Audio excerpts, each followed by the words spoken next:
Dear students, आज हम लोग एनसीईआरटी के जितने भी साइंटिस्ट हैं, है ना, खास करके यूनिट में जो मेंशन किया गया है, हर एक यूनिट स्टार्ट जब हो रहा होता है उस समय कुछ साइंटिस्ट का जो है जिक्र किया हुआ है, तो उसके बारे में हम लोग जो है पूरा अच्छे से पढ़ेंगे और क्या क्या इम्पोर्टेंट इन्फॉर्मेशन है उसमें उसको भी जो है देखेंगे, क्योंकि यहाँ से क्वेश्चंस जो है नीट में पूछा जाता है और बहुत बार पूछा भी गया है।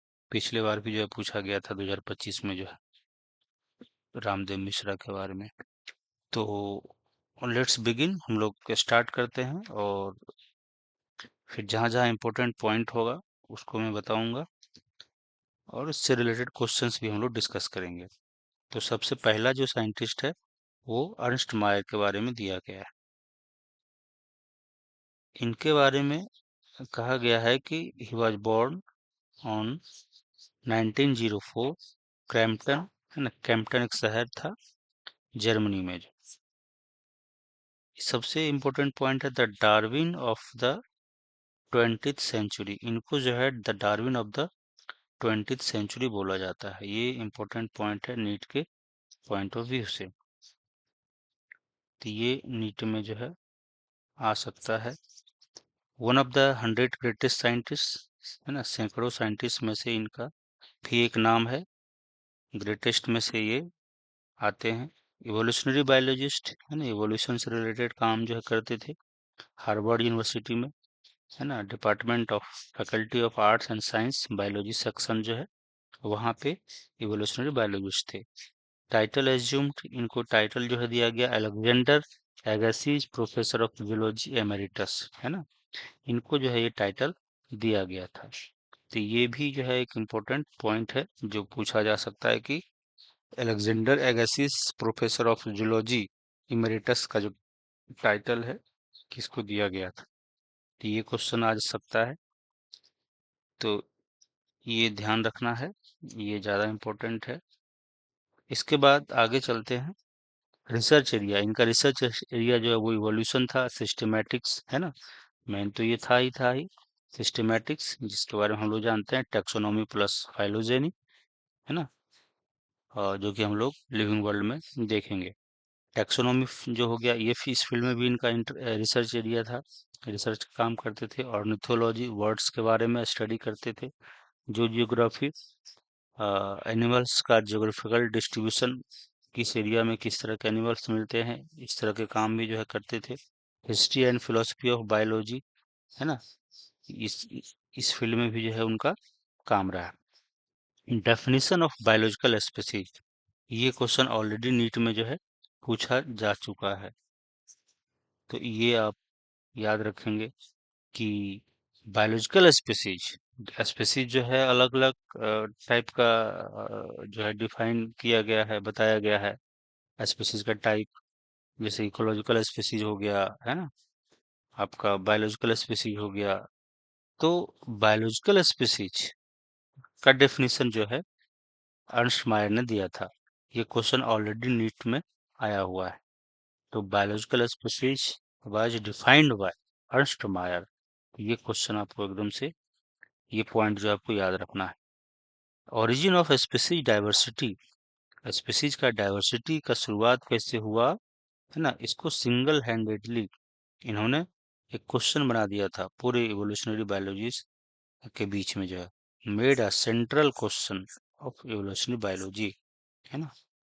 तो origin of species diversity main focus था इनका, समझना कि कैसे स्पीसीज का ओरिजिन हुआ और कैसे उसका डाइवर्सिफिकेशन हुआ।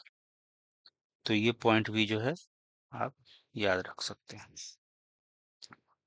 आगे है award and recognition, triple crown of biology इनको मिला था, यानी कि 3 प्राइज जो है इनको दिया गया था। द बालजान प्राइज 1983 में, इंटरनेशनल प्राइज फॉर बायोलॉजी 1994 में, द क्रैफोर्ड प्राइज जो है वो 1999 में दिया गया था। ये तीनों प्राइज इनको मिला था, इसलिए इसको ट्रिपल क्राउन ऑफ बायोलॉजी बोला जाता है। तो अर्नस्ट मायर को दिया गया था, ये क्वेश्चन पूछा जा सकता है। डेथ इनका 2004 में हुआ एट द एज ऑफ 100। तो ये था इंफॉर्मेशन अर्नस्ट मायर के बारे में। अब इनसे रिलेटेड जो है कुछ क्वेश्चंस है वो भी हम लोग देखेंगे। तो ये तो एनसीईआरटी का पूरा यहाँ पे इंफॉर्मेशन है जो इनके बारे में दिया हुआ है, इसको आप पढ़ लेंगे। ये सारा मैं ऑलरेडी डिस्कस कर चुका हूँ। क्वेश्चंस जो है कैसे आ सकते हैं, तो इस तरह का। Ernst Mayr is often referred to be which of the following title. तो जो है इनको अभी हम लोग पढ़े थे, Darwin of the 20th century. 20th century का इनको डार्विन बोला जाता है। तो ये चीजें आपको याद रखना, इस तरह का क्वेश्चन आ सकता है। दूसरा क्वेश्चन है, what was the life span of Ernst मायर। तो 100 ईयर तक ये सरवाइव किए थे, 1904 से लेकर के 2004 तक जो है। Ernst Mayr serve as Alexander Agassiz professor of zoology at which university. तो ये चीजें हम लोग डिस्कस किए थे जो है ना, हार्वर्ड यूनिवर्सिटी में थे। अगला क्वेश्चन है, which of the following field was not a part of Ernst Mayr's research, है ना। तो ये कौन सा जो है फील्ड इनसे रिलेटेड नहीं था। तो ऑर्निथोलॉजी एंड टैक्सोनॉमी में तो काम करते थे, जो जियोग्राफी एंड सिस्टमेटिक्स में भी काम करते थे, history and philosophy of biology इसमें भी जो है काम करते थे, इस पे काम नहीं करते थे जो है। तो आपका आंसर हो जाएगा डी, है ना। ये आपका आंसर हो जाएगा, क्योंकि इस पे काम नहीं करते थे, नोट पूछा हुआ है। इसके बाद है, Ernst Mayar pioneered the currently accepted definition of. तो करेंटली जो एक्सेप्टेड डेफिनेशन है, किसका डेफिनेशन दिया था इन्होंने बायोलॉजिकल स्पीशीज का डेफिनेशन दिया गया था। ये इम्पोर्टेंट है ना, क्वेश्चंस पॉइंट है, क्वेश्चंस है, यहाँ से क्वेश्चन ऑलरेडी पूछा गया है और ऑलरेडी पूछा जाएगा। तो ये हो गया। इसके बाद अगर हम बात करें, आपको तो ये भी याद रख लेना है, जो इम्पोर्टेंट है ये वाला क्वेश्चन, फर्स्ट क्वेश्चन जो है ये नीट के पॉइंट ऑफ व्यू से बड़ा इम्पोर्टेंट है। तो ये हो गया। लाइफ स्पेन भी आप याद रख सकते हैं, उतना जरूरी नहीं है। ये भी उतना जरूरी नहीं है, बट ये जरूरी, ये भी आप याद रख सकते हैं। फोर्थ वाला भी जो है आप याद रख सकते हैं। 5 वाला बहुत इंपॉर्टेंट है, बायोलॉजिकल स्पीशीज का डेफिनेशन जो है अर्नस्ट मायर ने ही दिया था। ये ऑलरेडी नीट में आया हुआ क्वेश्चन है। Who made the origin of species diversity the central question of evolutionary biology. तो ये जो सेंट्रल क्वेश्चन जो बना दिया था, किसको, ओरिजिन ऑफ स्पीसीज डाइवर्सिटी, कैसे ओरिजिन हुआ था स्पीसीज का और कैसे वो डाइवर्सिफिकेशन हुआ उसका, वो अर्नस्ट मायर ने ही दिया था। तो ये आप याद रख सकते हैं, ये भी जो है नीट के पॉइंट ऑफ व्यू से इम्पोर्टेंट है। The triple crown of biology, ये भी इम्पोर्टेंट पॉइंट है, किसको मिला था। तो ये हम लोग देखे थे जो है ना, ट्रिपल क्राउन ऑफ बायोलॉजी। तो इसमें कौन कौन सा प्राइज होता है, बालजान प्राइज था, इंटरनेशनल प्राइज फॉर बायोलॉजी है, क्रैफोर्ड प्राइज है। ये तीनों प्राइज मिलकर के ट्रिपल क्राउन ऑफ बायोलॉजी बोला जाता है, और ये किसको मिला था, अर्नस्ट मायर को दिया गया था, है ना।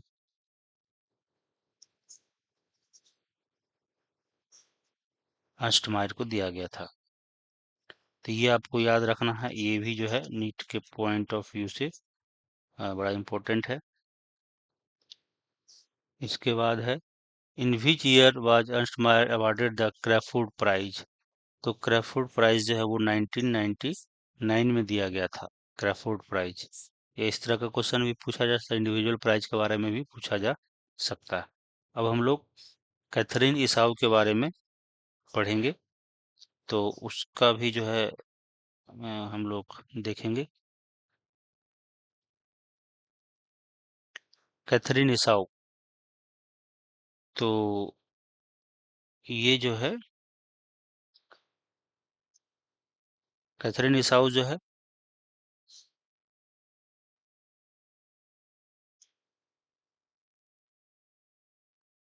इसके बारे में हम लोग देखते हैं। 1898 में इनका जो है जन्म हुआ था,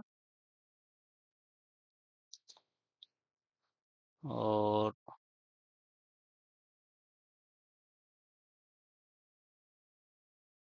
1 minute,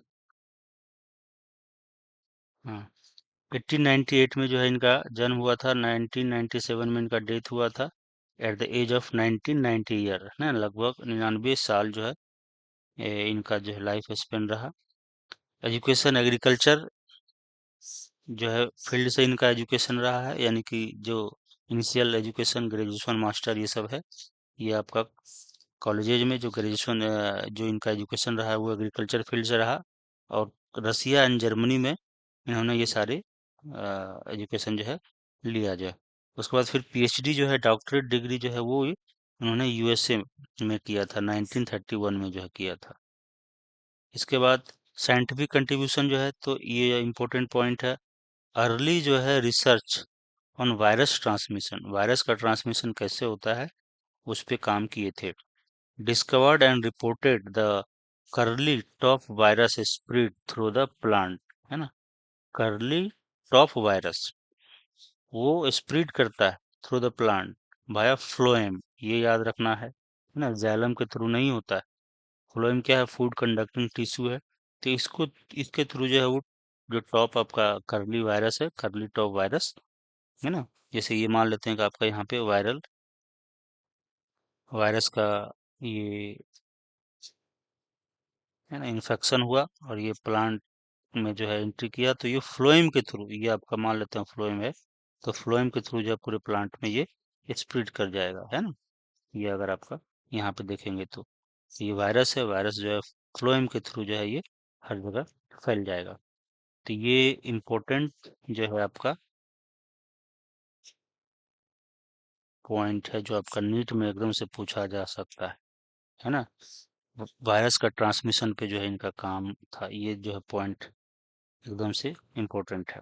landmark finding in the plant pathology में एक लैंडमार्क फाइंडिंग था जो।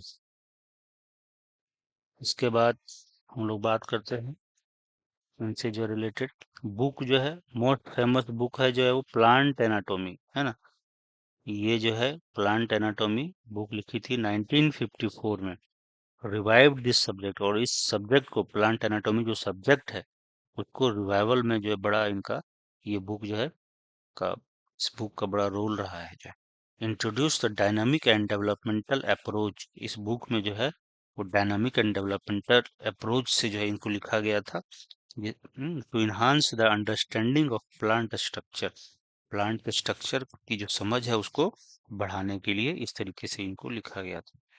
फिर 1960 में एक अनदर बुक लिखा, the anatomy of the seed plant. तो ये आपका इम्पोर्टेंट पॉइंट है नीट के पॉइंट ऑफ व्यू से, ये दोनों, ये कौन सा बुक जो है इन्होंने लिखा था, तो ये हो गया। और इस बुक को the anatomy of seed plant, the Webster dictionary of plant biology बोला जाता है। यानी कि ये डिक्शनरी होता है वेबस्टर्स, इंग्लिश में आप देखे होंगे, तो प्लांट बायोलॉजी के लिए इसको इस तरह का, है ना, वेबस्टर्स डिक्शनरी बोला जाता है। इंसाइक्लोपीडिया ऑफ प्लांट बायोलॉजी भी इस बुक को कहा जाता है, कि इसमें इस तरह का इंफॉर्मेशन जो है इंक्लूडेड किया गया था। तो एनाटॉमी ऑफ सीड प्लांट यानी कि फ्लावरिंग प्लांट का एनाटॉमी इसमें जो है पूरा जिक्र किया था। तो दो बुक हो गया, प्लांट एनाटॉमी जो 1954 में लिखा, और the anatomy of seed plant जो 1966 में लिखा। प्लांट एनाटॉमी जो है, प्लांट एनाटॉमी जो सब्जेक्ट है उसको रिवाइव करने में हेल्प किया, और ये प्लांट के स्ट्रक्चर की समझ को बढ़ाने के लिए लिखा गया था। ये दूसरा था एनाटॉमी ऑफ सीड प्लांट्स, ये इसको प्लांट का जो है ना बायोलॉजी का वेबस्टर्स डिक्शनरी बोला जाता है, इंसाइक्लोपीडिया भी बोला जाता है प्लांट बायोलॉजी के लिए इस बुक को। तो ये दोनों इम्पोर्टेंट पॉइंट है। अवार्ड एंड ऑनर्स, तो 1957 में इनको नेशनल अवार्ड, है ना, national academy of science USA में इनको मिला था। ये 6 वुमेन थी जिनको ये अवार्ड दिया गया, टू रिसीव दिस अवार्ड। 1960 में जो है national medal of science USA में इनको दिया गया। किस जो राष्ट्रपति थे प्रेसिडेंट जॉर्ज बुश, उन्होंने जो है अपने हाथों से ये प्राइज जो है इनको दिया था। National medal of science in USA का बहुत बड़ा ये अवार्ड होता है। पीटर रेवन डायरेक्टर मिस है ना, मिसूरी बॉटनिकल गार्डन डायरेक्टर थे यहाँ का।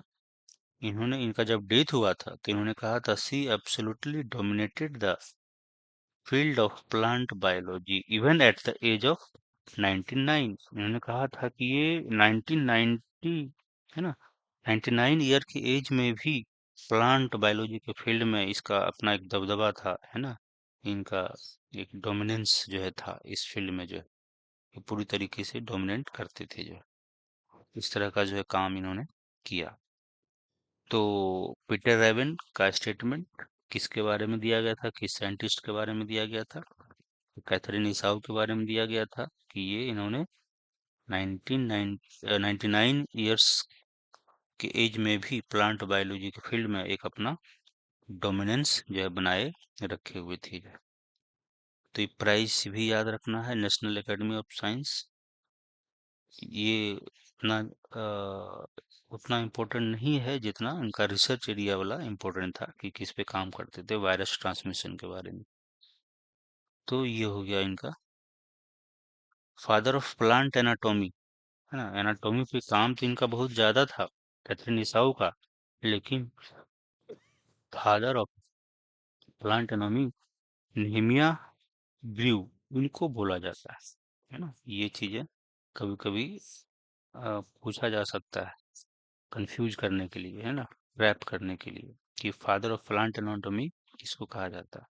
तो वो कैथरीन इसाऊ नहीं थी, उनको क्वीन ऑफ प्लांट जो एनाटॉमी कहा जा सकता है ना, mother of plant anatomy.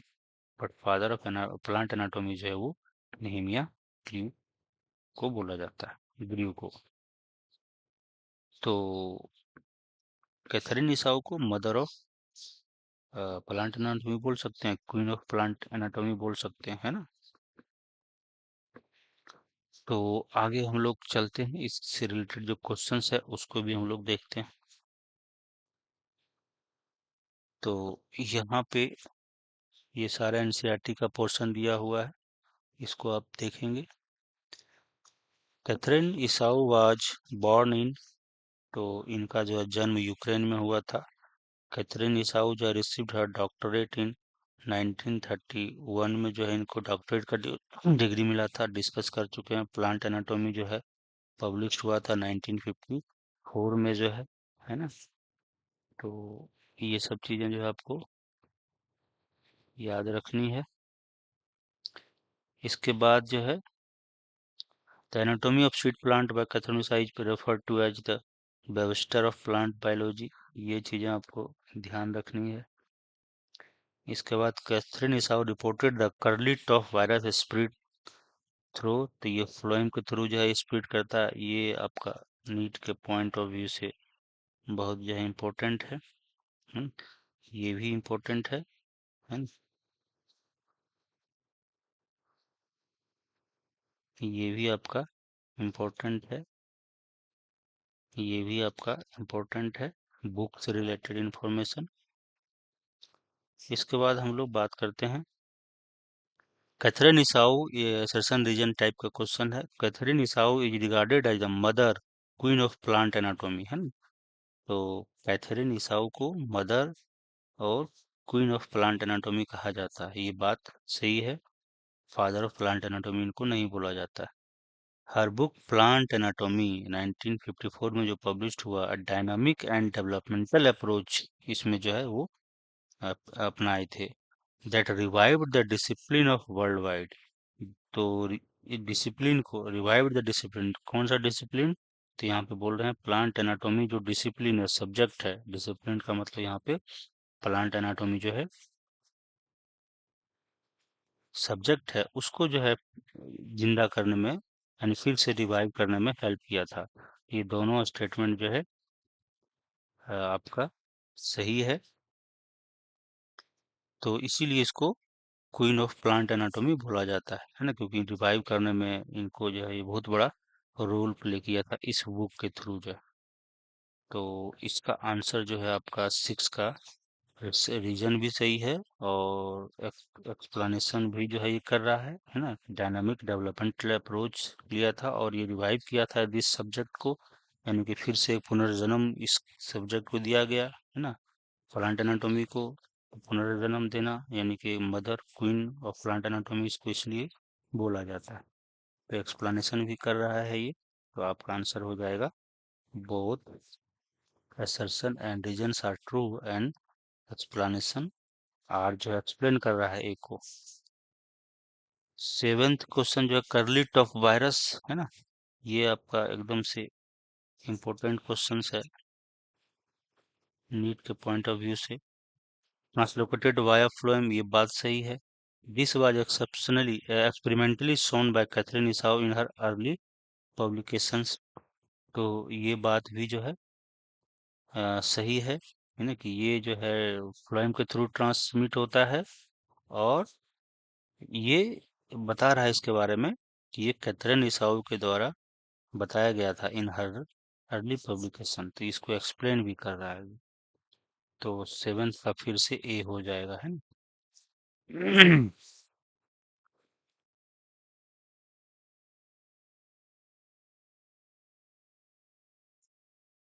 Plant anatomy जो है कब लिखा गया था, तो ये तो आपको जानते हैं, इसमें लिखा गया था 1954 में। एनाटॉमी ऑफ सीड प्लांट, ये जो है आपका इसमें लिखा गया था। डॉक्टरेट जो है इनको 31 में मिला था, 1931 में। नेशनल एकेडमी का अवार्ड इनको 1957 में मिला था। तो आंसर आपका हो जाएगा ए। इस तरह के क्वेश्चंस जो है पूछा जा सकता है।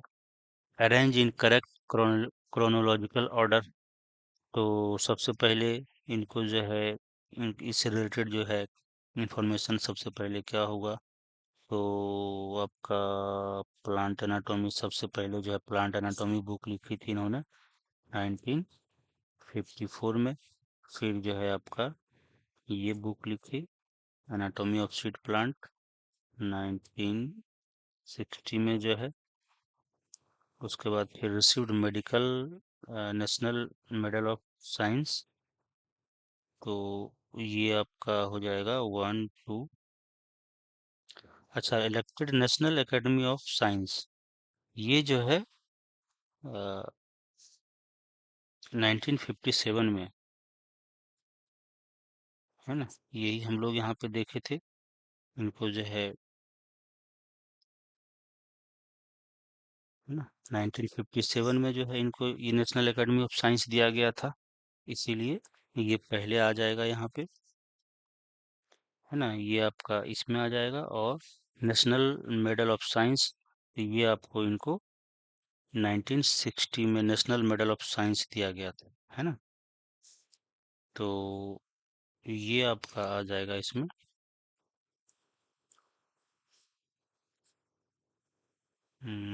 चौथा में जो है, और ये जो है आप देख लीजिए किताब के बारे में भी हम लोग, एनाटॉमी ऑफ सीड प्लांट, ये भी जो है 1960 में है। और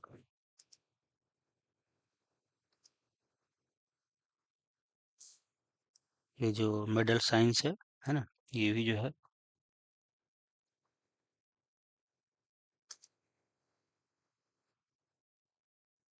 इसको कंफर्म करने के लिए यहाँ पे आप देख लीजिए। हाँ, तो नेशनल मेडल जो है वो, सॉरी ये इंफॉर्मेशन थोड़ा वहाँ पे मिस हुआ है, 1989 में दिया गया था, इसलिए थोड़ा सा कंफ्यूजन हो रहा था इसको। हम्म ये जो है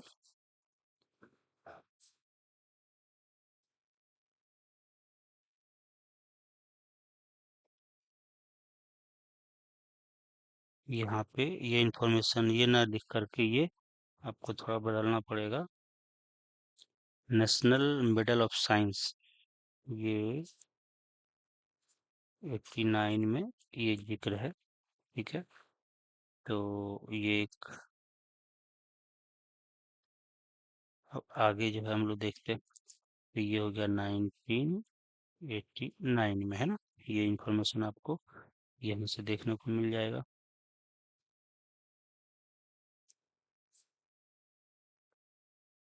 ये 19 नेशनल मेडल ऑफ साइंस ये जो है 1989 में दिया गया था। तो इसलिए ये आंसर आपका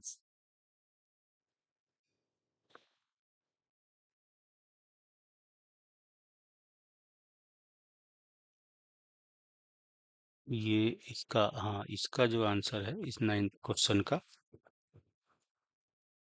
प्लांट एनाटॉमी 1954 में, नेशनल एकेडमी ऑफ साइंस 1957 में, फिर एनाटॉमी ऑफ सीड प्लांट 1960 में लिखा, और नेशनल मेडल ऑफ साइंस 1989 में लिखा। तो ये आपका आंसर 1 हो जाएगा। Which of the following is incorrect about Katherine Esau, कौन सा स्टेटमेंट जो है इनके बारे में गलत है? तो he studied agriculture, agriculture study किए थे उन्होंने स्टार्टिंग में रसिया और जर्मनी में।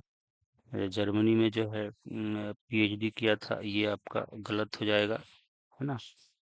यूएसए में किया था। सी डोमिनेटेड द प्लांट बायोलॉजी, ये बात सही है। She was awarded national medal of science 1989 में, ये बात सही है। तो ये यूएस जर्मनी में नहीं किया था, तो ये स्टेटमेंट आपका, है ना, सही चला जाएगा, ये बात गलत है। इसके बाद लास्ट क्वेश्चन है, एक दो question. Peter Raven famous statement about, है ना, this lady famous statement, she absolutely dominated the field of plant biology even at the age of 1999, है ना। 99 के एज में भी जो है इन्होंने इस फील्ड को डोमिनेट किया था, है ना। तो ये जो है किसके बारे में बोला गया था? कैथरीन इसाऊ के बारे में बोला गया था। ये भी जो है आपका इम्पोर्टेंट जो है क्वेश्चंस है। इसके बाद Katherine Esau was awarded national medal of science by, तो नेशनल मेडल ऑफ साइंस जो है वो जॉर्ज बुश ने दिया था, ये हम लोग पढ़े थे। Catherine Esau is related with, किससे रिलेटेड थे? तो बायोलॉजिकल क्लासिफिकेशन ये तो नहीं किए थे, है ना। प्लांट फिजियोलॉजी इस पे काम नहीं किए थे। मोलिकुलर बेसिस ऑफ इनहेरिटेंस इस पे काम नहीं किए थे। स्ट्रक्चरल ऑर्गेनाइजेशन, है ना, एनाटॉमी का स्ट्रक्चर, प्लांट का स्ट्रक्चर कैसे क्या है, इस पे काम किए थे, तो ये आपका आंसर हो जाएगा। फादर ऑफ प्लांट एनाटॉमी, तो ये जो है पूछा जा सकता है ना। तो ये नेहेमिया ग्रीव, इनको बोला जाता है, इनको, है ना, मदर ऑफ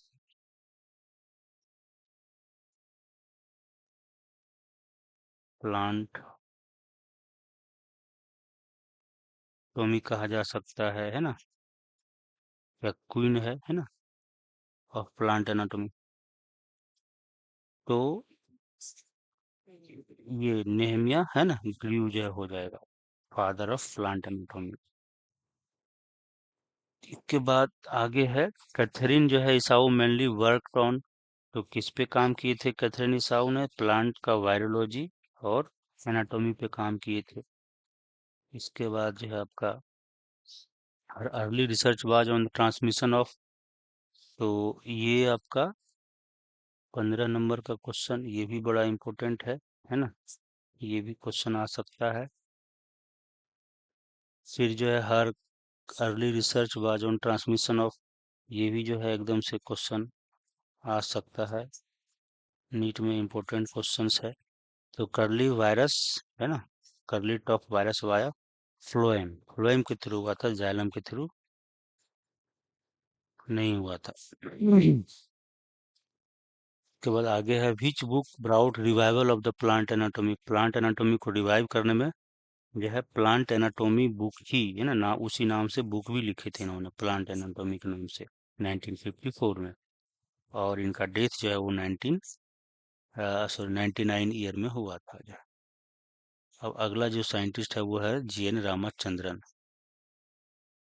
तो उनके बारे में देखते हैं।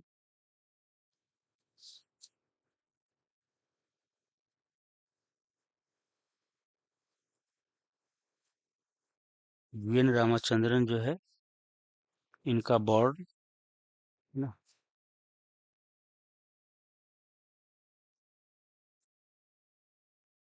जीएन रामाचंद्रन के बारे में डिस्कस करते हैं। इनका बॉर्न जो है 8 अक्टूबर 1922 में हुआ था, है ना, कोची इंडिया में हुआ था। बीएससी ऑनर्स फिजिक्स में किए थे, यूनिवर्सिटी ऑफ मद्रास से किए थे 1942 में। जो है पीएचडी जो है आपका कैम्ब्रिज यूनिवर्सिटी में हुआ था 1949 में। वर्क ऑन प्रोटीन स्ट्रक्चर, ये जो है रामाचंद्रन जो है प्रोटीन के स्ट्रक्चर पे काम करते थे। ये आपका इम्पोर्टेंट पॉइंट है कि रामाचंद्रन किस किस के स्ट्रक्चर पे काम करते थे, लिपिड, प्रोटीन, फैट। तो ये प्रोटीन के स्ट्रक्चर पे काम करते थे।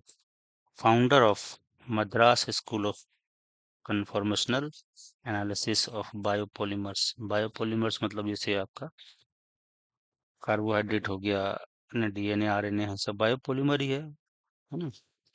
और प्रोटीन आपका सब बायोपॉलीमर्स है। तो उसमें से जो एक बायोपॉलीमर आपका प्रोटीन है, उस पे इन्होंने काम किया था। और Madras school of conformational analysis of biopolymers जो है इनका ये फाउंडर था। ये एक तरह से एस्टेब्लिश कराने में हेल्प किए। Discovery triple helical structure of collagen, ये आपका एकदम से इम्पोर्टेंट पॉइंट है, ये याद रखना है। ट्रिपल हेलिकल स्ट्रक्चर यानी कि ये ट्रिपल हेलिकल स्ट्रक्चर है। जैसे डीएनए डबल हेलिकल स्ट्रक्चर है, बट कोलाजन जो है आपका ट्रिपल हेलिकल स्ट्रक्चर है। पब्लिश्ड इन नेचर, नेचर एक बहुत बड़ा जर्नल होता है ना, नेचर जो है आपका एक जर्नल होता है, उसमें जो है इन्होंने पब्लिश किया था 1954 में। और इन्होंने क्या दिया था, रामाचंद्रन प्लॉट दिया था, है ना। रामाचंद्रन एक प्लॉट होता है जिसमें फाई एंड साई एंगल जो है बारह को देख करके प्रोटीन कहाँ पे लाई करता है ना, उस वो जो है इन्होंने दिया था रामाचंद्रन प्लॉट, ये याद रखना है। इन्फ्लुएंस बाय, तो किससे प्रभावित थे, लाइनस पॉलिंग एक साइंटिस्ट थे, है ना, जिनका काम था alpha helix and beta sheet protein. जो सेकेंडरी स्ट्रक्चर होता है alpha helix and beta sheet. Alpha helix मतलब इस तरह से जो है वो इस तरह का अल्फा हेलिक्स बनाया हुआ रहता है, राइट हैंडेड जो है वो रहेगा। और आपस में हर पहला एमिनो एसिड चौथा एमिनो एसिड से जुड़ा हुआ रहता है हाइड्रोजन बॉन्ड से, जो है यानी कि ये अगर nth पोजीशन पे है तो जो अगला एमिनो एसिड होगा उसका चौथा एमिनो एसिड उसके एमिनो ग्रुप से और इसका कार्बोक्सिल ग्रुप के बीच में हाइड्रोजन बॉन्ड जो है यहाँ पे बन जाता है ना। यहाँ पे आपका हाइड्रोजन बॉन्ड बनता है इसके बीच में, एन एमिनो एसिड और नेक्स्ट जो है n+4 एमिनो एसिड के बीच में हाइड्रोजन बॉन्ड बनता है और ये अल्फा हेलिक्स बनाता है। बीटा शीट उसी तरह के जो आपका प्रोटीन का पॉलीपेप्टाइड का जो स्ट्रैंड है इस तरह से वो अरेंज रहता है और वहां पर भी हाइड्रोजन बॉन्ड इस तरह से आपका, है ना, ये सब पॉलीपेप्टाइड चेन है और ये आपका हाइड्रोजन बॉन्ड है जो आपस में जुड़ा हुआ रहता है। तो वन स्ट्रैंड का CO ग्रुप, दूसरा स्ट्रैंड का NH ग्रुप, वहां पे आपका O और H के बीच में हाइड्रोजन बॉन्ड बन जाता है। तो ये अल्फा हेलिक्स और बीटा शीट पे काम करते थे कौन, लाइनस पॉलिंग जो है प्रोटीन का। तो उनसे जो है इस काम से प्रभावित थे कौन, रामाचंद्रन। और जो अल्फा हेलिक्स और बीटा शीट है दोनों सेकेंडरी स्ट्रक्चर ऑफ प्रोटीन है, ये सब पूछा जा सकता है। अब कोलाजन जो है हम लोग जानते हैं ये most abundant protein in mammals, ये बहुत ज़्यादा मात्रा में मैमल्स में पाए जाते हैं। अल्फा जो चेन है, ये जो कोलाजन बना हुआ है ये एक एक अल्फा चेन, है ना, पेप्टाइड अल्फा चेन कह सकते हैं, अल्फा हेलिक्स है ना, कह सकते हैं सिंगल पेप्टाइड है। और ये ऐसे ऐसे जो है तीन पेप्टाइड मिल करके एक ट्रिपल हेलिक्स स्ट्रक्चर बनाता है ना, कोलाजन का। और ये राइट हैंडेड होता है। सिंगल जो चेन है वो लेफ्ट हैंडेड होता है, बट जब वो ट्रिपल हेलिक्स बनाएगा तो फिर वो उसका जो, है ना, कॉइलिंग होगा वो राइट हैंडेड डायरेक्शन में होगा और उसको बोलते हैं ट्रिपल हेलिक्स। और फिर ऐसे ऐसे जो है बहुत सारे मिल करके कोलाजन फाइबर जो है बनाता है। तो ये है थोड़ा सा कोलाजन के बारे में इंफॉर्मेशन, जो रामाचंद्रन जो है ट्रिपल हेलिक्स डिस्कवर किया था कि कोलाजन जो है ट्रिपल हेलिकल स्ट्रक्चर है जो है। और इनका डेथ जो है वो 7 अप्रैल 2001 में हुआ था। तो ये रामाचंद्रन के बारे में हम लोग इन्फॉर्मेशन पढ़े। इससे रिलेटेड जो है इन्फॉर्मेशन आपका एनसीईआरटी में ये सारा लिया दिया हुआ है, आप पढ़ेंगे सब समझ में आ जाएगा। इसके बाद हम इसका क्वेश्चन कर लेते हैं। Triple helical structure of collagen was first published in, है ना, 1954। किसके द्वारा, तो रामाचंद्रन प्लॉट, रामाचंद्रन ही नहीं जो है ये बताया था triple helical structure of collagen. तो ये आपका नीट में पहला ही क्वेश्चन, ये इंपॉर्टेंट पॉइंट है। आगे है, Ramachandran plot is used to analyse which of the following. तो इसमें हम लोग क्या एनालिसिस करते हैं? अलाउड कन्फर्मेशन ऑफ प्रोटीन, है ना। प्रोटीन का जो अलाउड कन्फर्मेशन है, वो जैसे पेप्टाइड बॉन्ड है, तो उसमें जो है कार्बन है ना, नाइट्रोजन है, कार्बन कार्बन है, नाइट्रोजन है, ऐसे करके कार्बन है। तो वो जो है आपका, ये मान लेते हैं यहाँ पे आपका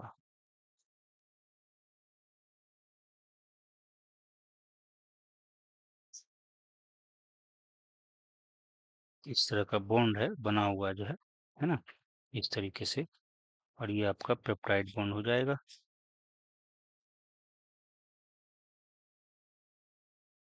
ये आपका यहाँ पे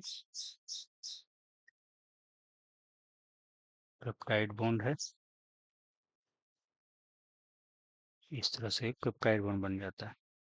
तो ये कार्बन, है ना, जो एमिनो एसिड का कार्बन है, वो यहाँ पे कितना रोटेट करेगा, और ये नाइट कार्बन और नाइट्रोजन के बीच में इसका क्या रोटेशन होगा, है ना। तो ये अलाउड कन्फॉर्मेशनल रोटेशंस के बारे में, या फिर ये इस तरह का रोटेट करके वो क्या कन्फर्मेशन ले सकता है, उसके बारे में जो स्टडी किया था। तो रामाचंद्रन प्लॉट जो है आपका, ये काम किए थे जो, ये आंसर हो जाएगा। इसके बाद अगला क्वेश्चन है, G N Ramachandran was deeply influenced by the work of the. तो लाइनस पॉलिंग का काम जो है, जो अल्फा हेलिक्स और बीटा शीट पे काम किए थे, ये क्वेश्चन जो है आपका आ सकता है नीट में। इससे पहले वाला क्वेश्चन भी जो है इम्पोर्टेंट है, रामाचंद्रन प्लॉट जो है, ये भी जो है आपका नीट के पॉइंट ऑफ व्यू से इम्पोर्टेंट है। मद्रास स्कूल ऑफ कन्फॉर्मेशनल, है ना, एनालिसिस वाज फाउंडेड बाय, तो स्वाभाविक है जीएन रामाचंद्रन हो जाएगा आंसर इसका। G N Ramachandran is considered as a significant figure in the field of structural biology, बात सही है। He discovered the triple helix structure of the collagen and developed the Ramachandran plot for protein conformation. तो structural biology, है ना, के field में जो है ये एक बहुत बड़े साइंटिस्ट रहे हैं, और इन्होंने ट्रिपल हेलिकल स्ट्रक्चर जो है डिस्कवर किया था, and develop the Ramachandran plot of protein conformation. तो दोनों बात जो है सही है। और इनको स्ट्रक्चरल बायोलॉजी फील्ड जो है क्यों बोला जाता है सिग्निफिकेंट फिगर, क्योंकि उन्होंने स्ट्रक्चरल बायोलॉजी के फील्ड में बहुत बड़ा काम किया था। तो ये बता भी रहा है इसको, तो आंसर हो जाएगा ए। दोनों स्टेटमेंट सही है, और इनको क्यों सिग्निफिकेंट फिगर बोला जाता है, वो भी यहाँ पे बता रहा है, क्योंकि उन्होंने कोलेजन का स्ट्रक्चर बताया था, और Ramachandran plot for protein conformation के बारे में दिया था। तो ये भी जो है क्वेश्चन आपका बनता है, बड़ा इंपॉर्टेंट पॉइंट है।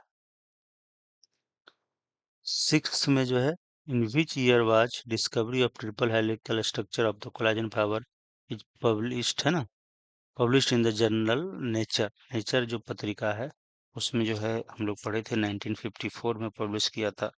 G N Ramachandran receive his PhD from which university in 1949 जो है। तो ये जो है यहाँ पे आप इनका देखेंगे, तो इनका जो पीएचडी जो था, वो एजुकेशन वाला जो जाएंगे, तो पीएचडी आपका यहाँ पे हम लोग चर्चा की थी कैम्ब्रिज यूनिवर्सिटी 1949 में। तो आपका ये आंसर चला जाएगा कैम्ब्रिज यूनिवर्सिटी। ये हालांकि उतना इम्पोर्टेंट नहीं है। अब हम लोग मेल्विन केल्विन के बारे में चर्चा करेंगे। तो इनके बारे में तो ऑलरेडी आप लोग सब जानते हैं, केल्विन C3, वो जो है केल्विन साइकिल के बारे में जो है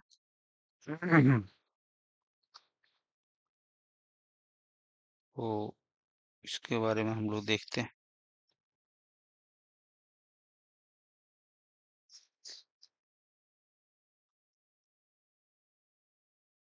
यहाँ पे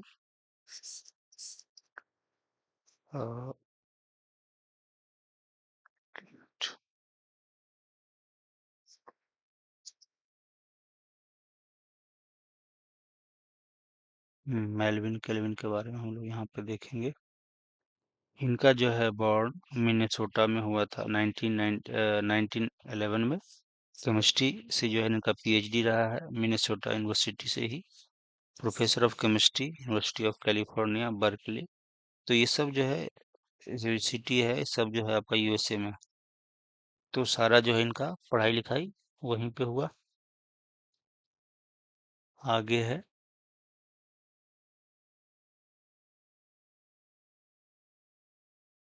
केल्विन एंड जे बेसम। इन्होंने जो है वर्ल्ड वार जो टू हुआ था उसमें रेडियो एक्टिविटी का बहुत ही बुरा असर पड़ा था लोगों पे। लाखों और हजारों लाखों कह सकते हैं लोग जो है उनसे प्रभावित हुआ था बुरी तरीके से। बट उस रेडियो एक्टिविटी का जो बेनिफिशियल यूज है ना वर्ल्ड वार टू में जो हुआ था उसका बेनिफिशियल यूज किया था केल्विन और बेसम ने। केल्विन ने क्या किया था कार्बन जो 14 है रेडियो एक्टिव है उसको CO2 में जो है वो ऐसा कार्बन लिया जो रेडियो एक्टिव था और वाटर मिनरल्स ये लेकर के आप जानते हैं फोटोसिंथेसिस के थ्रू क्या बनता है शुगर एंड अदर सब्सटेंसेस जो है बनाता है ग्रीन प्लांट में जो है। तो इस CO2 को जो CO2 था वो रेडियो एक्टिव था और उसको देखा कि ये जो कार्बन है CO2 वाला कार्बन ये रेडियो एक्टिव कार्बन कहाँ कहाँ जाता है वो जिस जिस कंपाउंड में ये रेडियो एक्टिव कार्बन रहेगा तो हम बता सकते हैं कि वो कंपाउंड या CO2 का इन्वॉल्वमेंट से ही बना हुआ है ना। तो इस तरह का बेनिफिशियल यूज केल्विन ने किया था कार्बन डाइऑक्साइड का और इससे जो है शुगर बना था और उसमें भी जो है आपका ये रेडियो एक्टिव कार्बन प्रेजेंट था तो उससे पता चल गया कि जो है शुगर वो CO2 से ही जो है बनता है। केल्विन जो है प्रोपोजिशन था कि लाइट एनर्जी कैप्चर करता है कौन प्लांट और वो क्या बनाता है केमिकल एनर्जी। ठीक है by the transfer of electrons.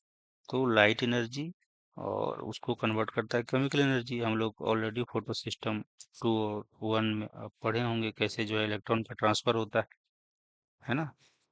जब फोटो सिस्टम 2 680 नैनोमीटर का लाइट कैप्चर करता है तो इलेक्ट्रॉन वहां से एक्साइट होकर के इलेक्ट्रॉन ट्रांसपोर्ट सिस्टम के थ्रू फोटो सिस्टम 1 के पास जाता है वहां पर भी 700 नैनोमीटर का जो है आपका वेवलेंथ लाइट जो है पड़ती है वो फिर आगे एक्साइट होकर के NADPH बनाने के लिए चला जाता है।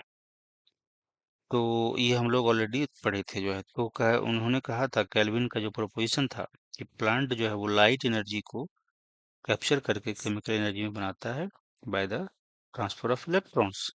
जो इलेक्ट्रॉन में लाइट में जो एनर्जी है उसका यूज करके ये केमिकल एनर्जी बनाता है। और ये मान लेते हैं बहुत सारे पिगमेंट है पिगमेंट के थ्रू जो है इलेक्ट्रॉन का हमारा ट्रांसफर हो रहा है ऐसे करके है ना। और ये एक ऑर्गेनाइज्ड एरे है ना एक ऑर्गेनाइज वे में जो है ये सारे पिगमेंट्स जो है वहाँ पे प्रेजेंट होते हैं थाइलेकोइड मेम्ब्रेन में। तो ये सब चीजें जो है इन्होंने बताया था। Map the pathway of carbon assimilation in photosynthesis है ना कि कार्बन जो है किस तरीके से वो एसिमुलेट होता है किस तरीके से वो शुगर में जा करके कन्वर्ट होता है CO2 का जो कार्बन है। तो वो उसका एक पाथवे बनाया था बताया था कि जो है आपका CO2 ऑब्जर्व होता है फिर वो 3 PGA में जाता है ना ऐसे करके सब हम लोग पढ़े थे है ना। यहाँ पे आपका RUBP था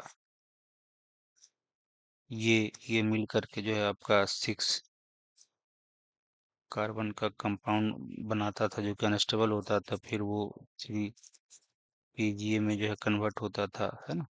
और फिर जो है वो यहाँ पे ATP और NADPH यूज करके जो है आपका 1,3-BPGA बनाता था फिर जो वहां से आपका ट्राइओज फॉस्फेट बनाता था फिर वहां से आपका शुगर बनाता था और फिर यहाँ से वो रिजनरेशन होता था। तो ये चीजें जो है आपने ऑलरेडी जानते हैं। तो ये जो कार्बन 14 था वो कहाँ कहाँ पे जा रहा है, तो यहाँ पे भी जा रहा है, यहाँ पे भी जो कार्बन होंगे उसमें भी वो C14 प्रेजेंट होगा, यहाँ का भी जो कार्बन होगा वहां पर भी C14 प्रेजेंट होगा, यहाँ पर भी जो है आपका जो कार्बन होगा ट्राइफॉस्फेट में ग्लिसरॉल्डिहाइड 3 फॉस्फेट या फिर आपका डाइहाइड्रोक्सीसीटोन, वहां पर भी जो है आपका C14 प्रेजेंट था। शुगर ग्लूकोज, यहाँ पर भी जो कार्बन होगा वहां पर भी C14 प्रेजेंट था। तो इस तरीके से पाथवे को मैप किया था, है ना।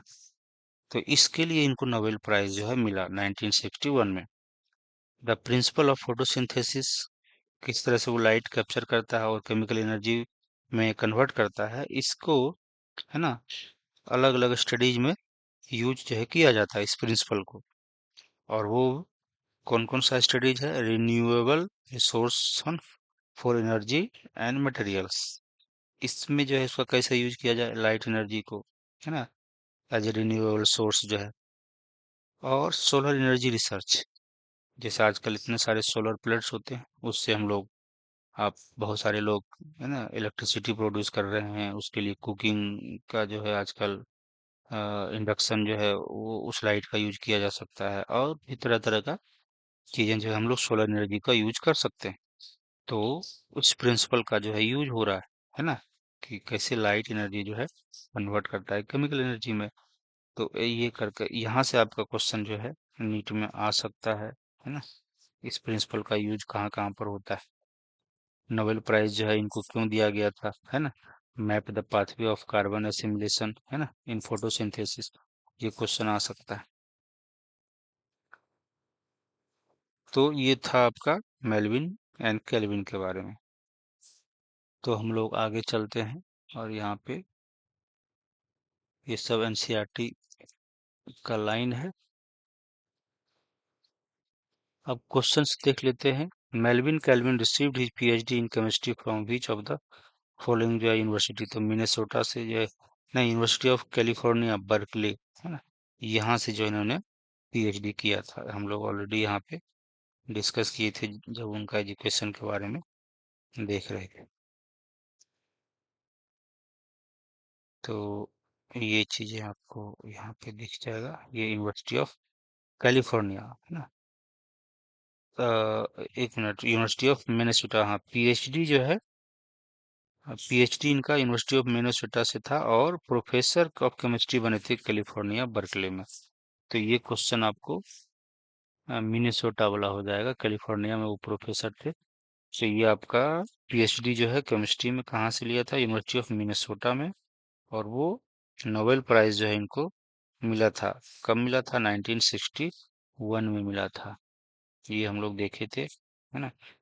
तो ये इम्पोर्टेंट क्वेश्चन है, नोबेल प्राइज क्यों दिया गया था इनको? Melvin Calvin serve as professor of chemistry at, है ना, ये आपका कैलिफोर्निया बर्कले चला जाएगा, प्रोफेसर ऑफ केमिस्ट्री जो है यहाँ पे काम करते थे। उसके बाद which radio active isotope was used by Calvin and J Bassham, तो कौन सा रेडियो एक्टिव आइसोटोप का यूज किया था? तो कार्बन 14 का यूज किया था, है ना, वर्ल्ड वॉर 2 में। वो जो आपका रेडियो एक्टिव एटम बम जो है आपको नागासाकी में गिराया था, है ना, हिरोशिमा नागासाकी में।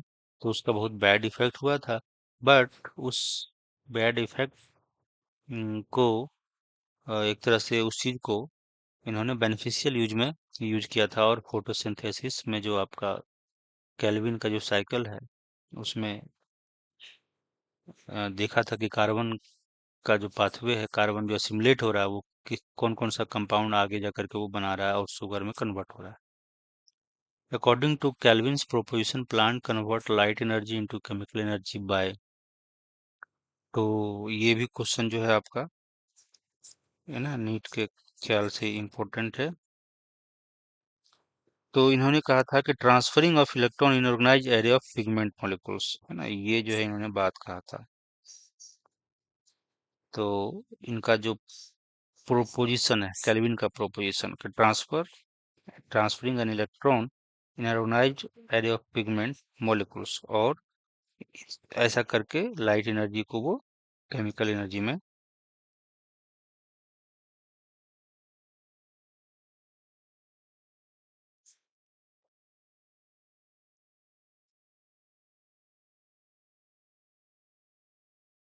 एनर्जी में कन्वर्ट करता है। तो इन्होंने ये बोला था। इसके बाद जो है mapping of the pathway of carbon assimilation specifically refers to the discovery of which cycle. तो यही तो केल्विन साइकिल था, C3 साइकिल जो है। The principle of photosynthesis established by Kelvin are currently being applied in which field of study? तो renewable source of for energy and solar energy research के field में जो है होता है। ये भी जो है इम्पोर्टेंट पॉइंट है। ये भी जो है आपका नीट में क्वेश्चन पूछा जा सकता है। इसके ऊपर वाला भी जो है आपका ये केल्विन साइकिल, ये वाला भी जो है इम्पोर्टेंट है ना। ये भी जो है आपका नीट के लिए इम्पोर्टेंट पॉइंट है। आगे जो है Kelvin and his co-worker turned the ill effect है ना of radioactivity into beneficial use shortly after which historical event। तो वर्ल्ड वार टू के बाद जो है ये काम जिन्होंने किया था बेनिफिशियल यूज है ना। तो ये हो गया आपका मेल्विन एंड केल्विन के बारे में। अब हम लोग जो है अल्फांसो अल्फांसो कॉर्टी के बारे में थोड़ा सा देख लेंगे, इनका क्या काम था।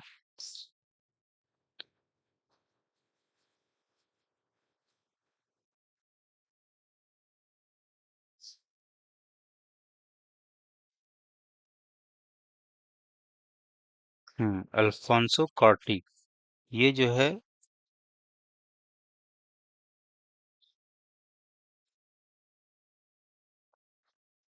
इनके बारे में थोड़ा सा हम लोग देखेंगे। इटालियन एनाटोमिस्ट थे है ना अल्फोंसो कॉर्टी।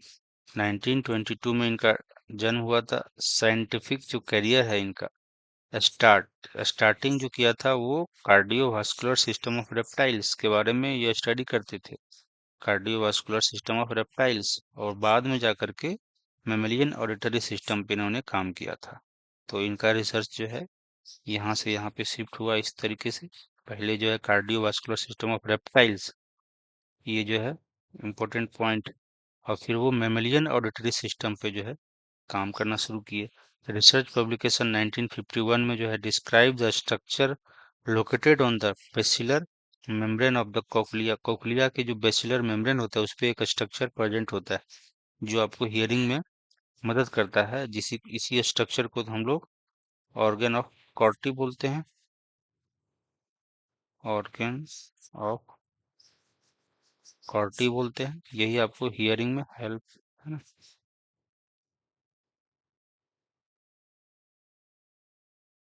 हियरिंग में जो है आपको मदद करता है। ऑर्गन ऑफ कॉर्टी है ना कहाँ पे प्रेजेंट है? बेसिलर मेम्ब्रेन ऑफ कोक्लिया है ना। इस तरीके से जो है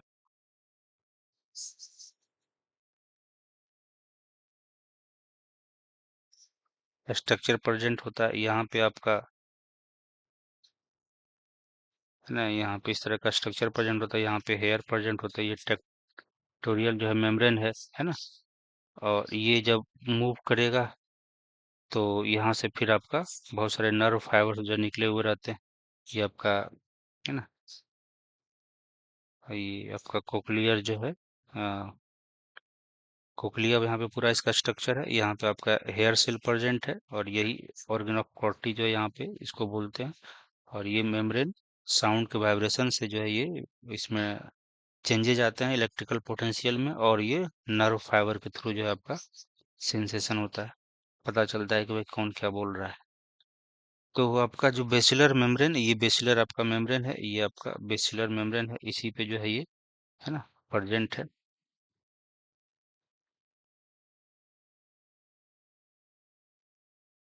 ये सब आप पढ़े होंगे।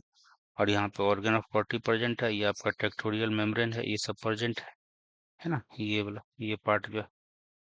और ये ऑर्गन ऑफ कॉर्टी हो गया, और यहाँ से नर्व फाइबर्स जाते हैं। तो ये जो ऑर्गन ऑफ कॉर्टी है ये क्या करता है, साउंड वाइब्रेशन को नर्व इम्पल्स में कन्वर्ट कर देता है। इतना सा इन्फॉर्मेशन दिया हुआ है। डेथ इनका 1888 में हुआ था। तो अब इसके बाद हम लोग कुछ क्वेश्चन जो है कर लेते हैं इनसे रिलेटेड। तो ये आपका एनसीईआरटी का लाइन है इसमें। और यहाँ पे कुछ क्वेश्चंस है जो पूछा जा सकता है। The organ of कॉर्टी, the sensitive element of inner ear, है ना, was described bye Alfonso कॉर्टी in which year जो है। तो ये आपका 1851 में जो है हो जाएगा, क्योंकि यहीं पे हम लोग देखे थे कि ये जो है इनका जो रिसर्च पब्लिकेशन था, है ना, स्ट्रक्चर जो था ऑर्गन ऑफ कॉर्टी, क्या काम करता है, कैसे वो, है ना, साउंड वाइब्रेशन को इलेक्ट्रिकल इम्पल्स में, नर्व इम्पल्स में कन्वर्ट करता है, वो सारा रिसर्च जो है वो 1951 में जो है पब्लिश्ड हुआ था। तो इसीलिए इसका आंसर हो जाएगा आपका ये बी।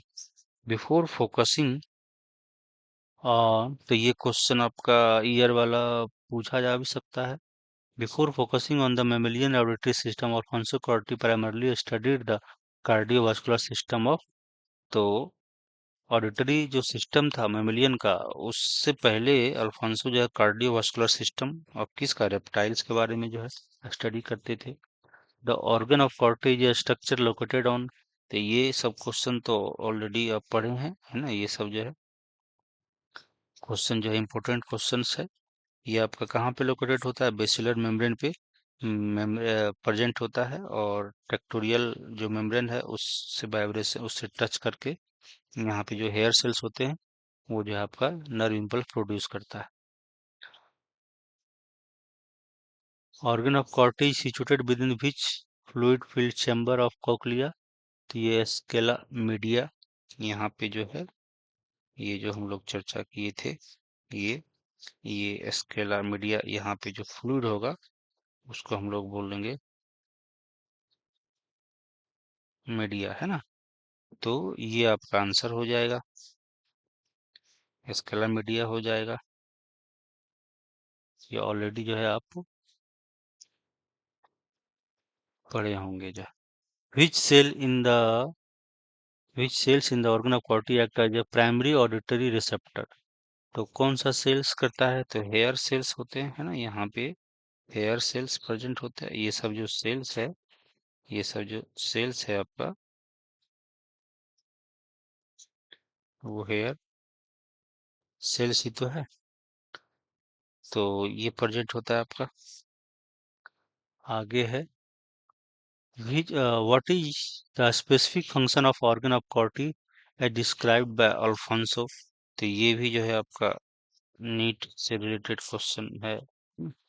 तो ये क्या करता है, conversion of sound vibration into nerve impulse से यही काम करता है। मेन इसका जो है ये कंट्रीब्यूशन था, अभी बताए थे। ये क्वेश्चन आ सकता है इससे related. During the process of hearing, the hair of the hair cells are processed against which membrane to generate the nerve impulse। तो यहाँ पे, है ना, ये नर्व सेल्स है, ये बेसिलर मेम्ब्रेन है मान लेते हैं, यहाँ पे आपका नर्व सेल्स रहते हैं, और यहाँ पे वो टेक्टोरियल जो है मेम्ब्रेन होता है। तो इससे जो है वो टच करता है, और ये आपका जनरेट करता है नर्व इम्पल्स। तो ये आंसर हो जाएगा। इसके बाद है Alfonso match the following. Alfonso Corti जो है describe the organ of Corti, ये हो जाएगा बेसिलर मेम्ब्रेन जो है, ये हो जाएगा आपका सपोर्ट्स द ऑर्गन ऑफ कॉर्टी, दूसरा का सी हो जाएगा।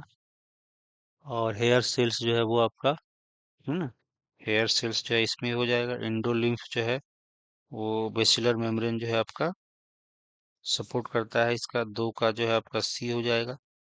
और इंडोलिम्फ जो है वो आपका फ्लूइड इन स्केला मीडिया, है ना, इंडोलिम्फ उसको भी बोलते हैं। तो वो यहाँ पे ये हो जाएगा। और अल्फोंसो कॉर्टी जो है डिस्क्राइब किया था ऑर्गन ऑफ कॉर्टी का। तो इस तरीके से ये आंसर जो है आपका देखा जाए तो ए का बी, दो का सी, है ना। तो ए का बी और दो का सी, तो ये आपका एक ही में है ना? और 3 का ए हो जाएगा, तो ये आपका आंसर हो जाएगा। अब जो है 12th के एनसीईआरटी से भी जो है कुछ साइंटिस्ट के बारे में दिया हुआ है, तो वो भी हम लोग देख लेते हैं।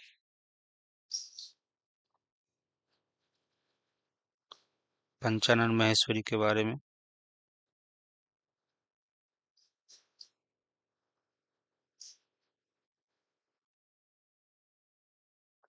पंचानन माहेश्वरी जो है आपका जो फर्स्ट यूनिट है 12th का, वहाँ पे जिक्र है sexual reproduction in flowering plants जो है उससे पहले जो, और ये जो है एक एम्ब्रियोलॉजिस्ट थे, खास करके इंडिया में बहुत फेमस थे, और इसको फादर ऑफ, है ना, प्लांट एम्ब्रियोलॉजी इन इंडिया बोला जाता है।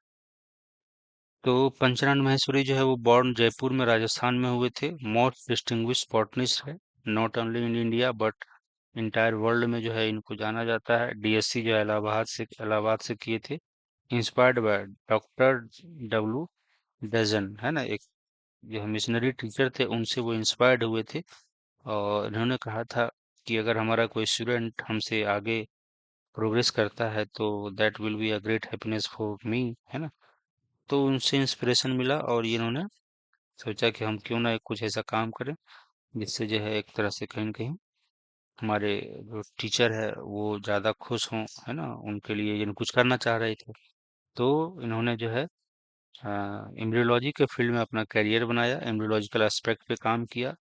टेस्ट ट्यूब फर्टिलाइजेशन में है ना, जैसे ये आपका टेस्ट ट्यूब है, यहाँ पे पोलन ग्रेन ले लिया जो है ना, मेल गैमेट ले लिया एक जो है, और उसको जो है फर्टिलाइज कराया और जाइगोट बनाया। इंट्रा ओवेरियन पोलिनेशन, ये मतलब ओवरी है, ओवरी में जो है एग है, और यहाँ पे पोलन ग्रेन को, है ना, डायरेक्ट यहाँ पे डाल दिया। पोलन ग्रेन को जो है यहाँ पे, है ना, ओवरी के अंदर जो है डाला, और यहाँ पे पोलिनेशन करवाया, क्योंकि यहाँ पे आपका बहुत सारे बैरियर्स होते हैं।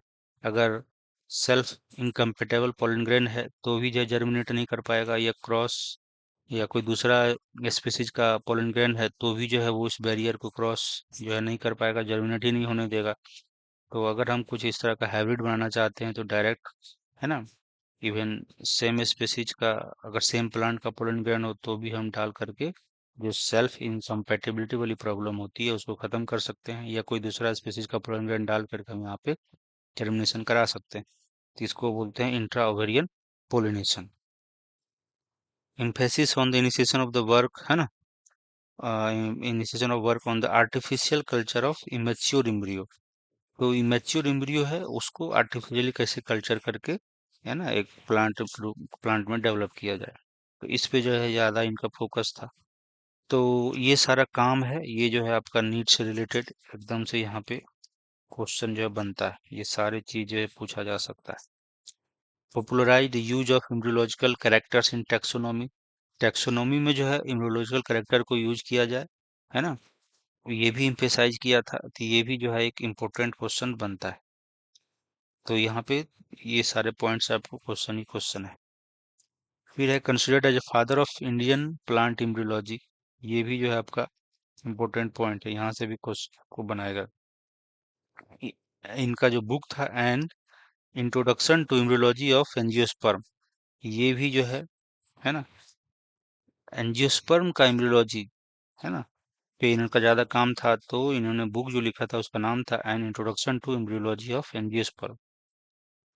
ये क्वेश्चन जो है पूछा जा सकता है कि इन्होंने जो है पंचरण महेश्वरी ने कौन सा बुक लिखा था।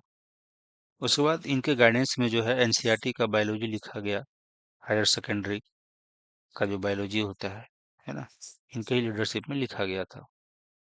तो ये भी जो है आपको याद रख सकते हैं, बट ये ज़्यादा इम्पोर्टेंट नहीं है। इस्टेब्लिश्ड, इन्होंने कुछ काम जो है डिपार्टमेंट इस्टेब्लिश किया था बॉटनी का दिल्ली यूनिवर्सिटी में, जो कि एक इम्पोर्टेंट रिसर्च सेंटर, है ना, रिसर्च का एक इम्पोर्टेंट सेंटर जो है बना, और वहाँ पे ज़्यादातर एम्ब्रियोलॉजी एंड टिश्यू कल्चर का काम होता था, जो कि एक लैंडमार्क, है ना, चीज जो है साइंस में जो है एक लैंडमार्क का जो है काम किया। तो ये भी आप याद रख सकते हैं। ऑनर जो है इनको FRS fellowship of royal society London से जो है दिया जाता है, इनको मिला। इंडिया गवर्नमेंट, जो इंडियन गवर्नमेंट है, यहाँ पे भी जो बड़ा एक अवार्ड है इंसा, इंडियन नेशनल साइंस एकेडमी, वो भी इनको दिया गया। और अदर बहुत सारे इंस्टीट्यूशंस जो है इनको, है ना, इंस्टीट्यूशन ऑफ एक्सीलेंस का अवार्ड दिया गया था। तो ये आपका अवार्ड से ये दो क्वेश्चन जो है बनता है। और अब जो है आगे हम लोग देखते हैं इससे रिलेटेड क्वेश्चन।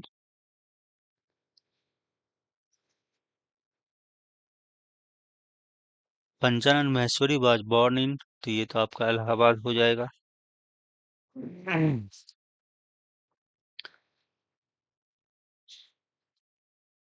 नहीं, इलाहाबाद में नहीं, ये जयपुर राजस्थान हो जाएगा। इनका जन्म जन्म जो है वो महेश्वरी महेश्वरी जी थे, पंचानन महेश्वरी, इनका जयपुर राजस्थान हो जाएगा। इसके बाद है Panchanan Maheshwari obtained his DSc degree from, तो ये इनका डिग्री जो है वो, जन्म हुआ था राजस्थान में बट पढ़ाई जो है इलाहाबाद में हुई इनका। डिग्री जो है DSc डिग्री। उसके बाद विच अमेरिकन मिशनरी टीचर, तो डॉक्टर W. डजन इनसे जो है वो इंस्पायर्ड थे, है ना। और उसके बाद कह रहा है कि Panchanan Maheshwari is best known for his contribution in the field of, तो किस फील्ड में इनका बहुत बड़ा कंट्रीब्यूशन है, ये जो है आपका नीट का क्वेश्चन बनता है। Plant embryology and tissue culture, है ना, इस पे ज्यादा ये काम करते थे जो है।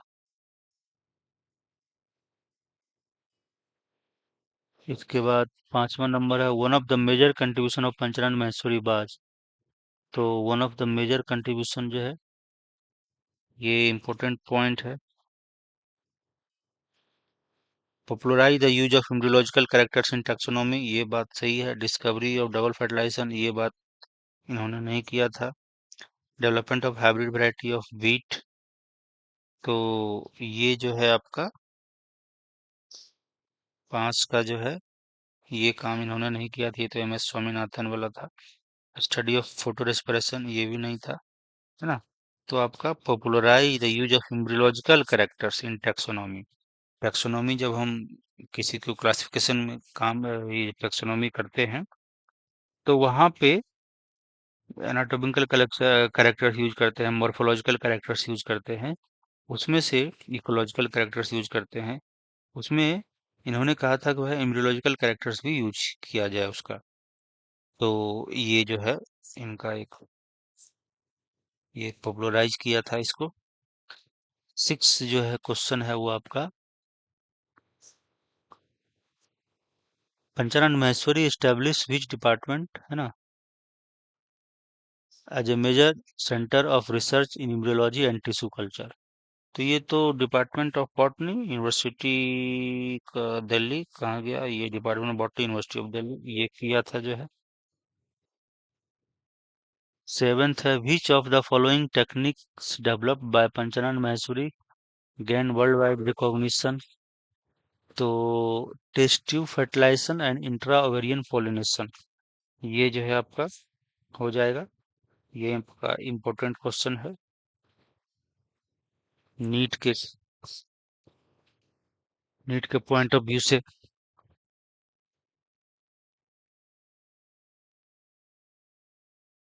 इम्पोर्टेंट क्वेश्चन है।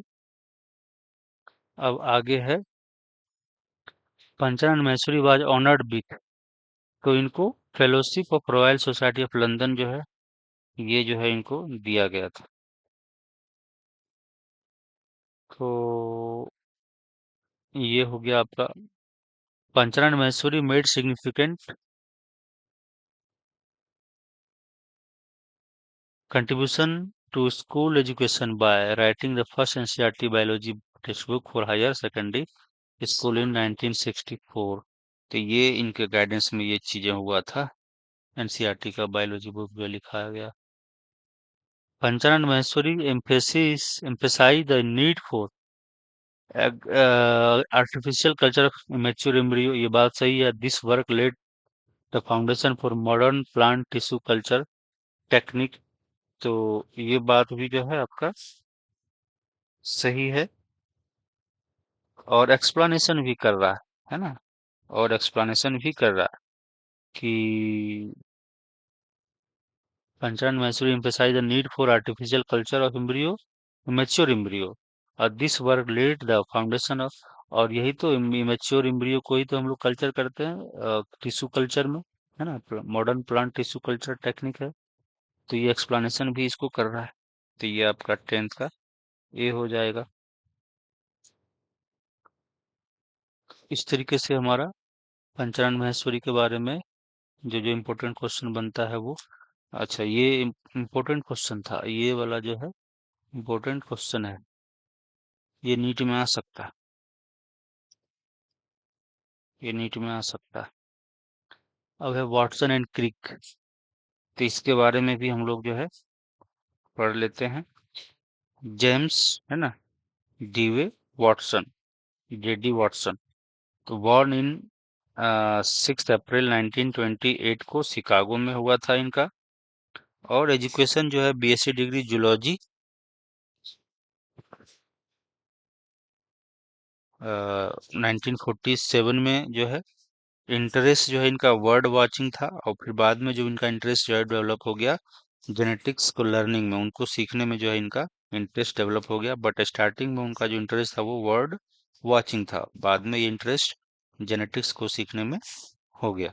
Received fellowship for graduate study in geology, है ना, इंडियाना यूनिवर्सिटी ब्लूमिंगटन, वहाँ पे इनको ग्रेजुएशन करने के लिए, यानी कि ग्रेजुएट डिग्री कह सकते हैं, पीएचडी वीएचडी के लिए उनको फेलोशिप मिला। और वो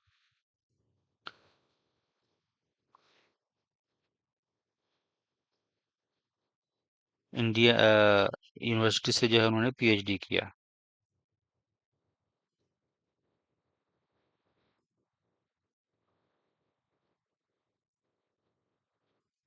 अब हम लोग,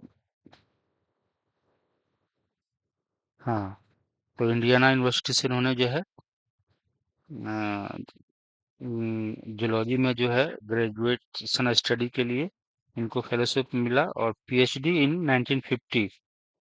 1950 में इन्होंने पीएचडी किया, और टॉपिक था the study of the effect of hard X ray on bacteriophage multiplication, है ना। तो हार्ड एक्सरे, सॉफ्ट एक्सरे, ये सब वर्ड कंफ्यूज किया जा सकता है कि कौन सा एक्सरे का यूज किया था बैक्टीरियोफाज मल्टीप्लिकेशन के स्टडी में।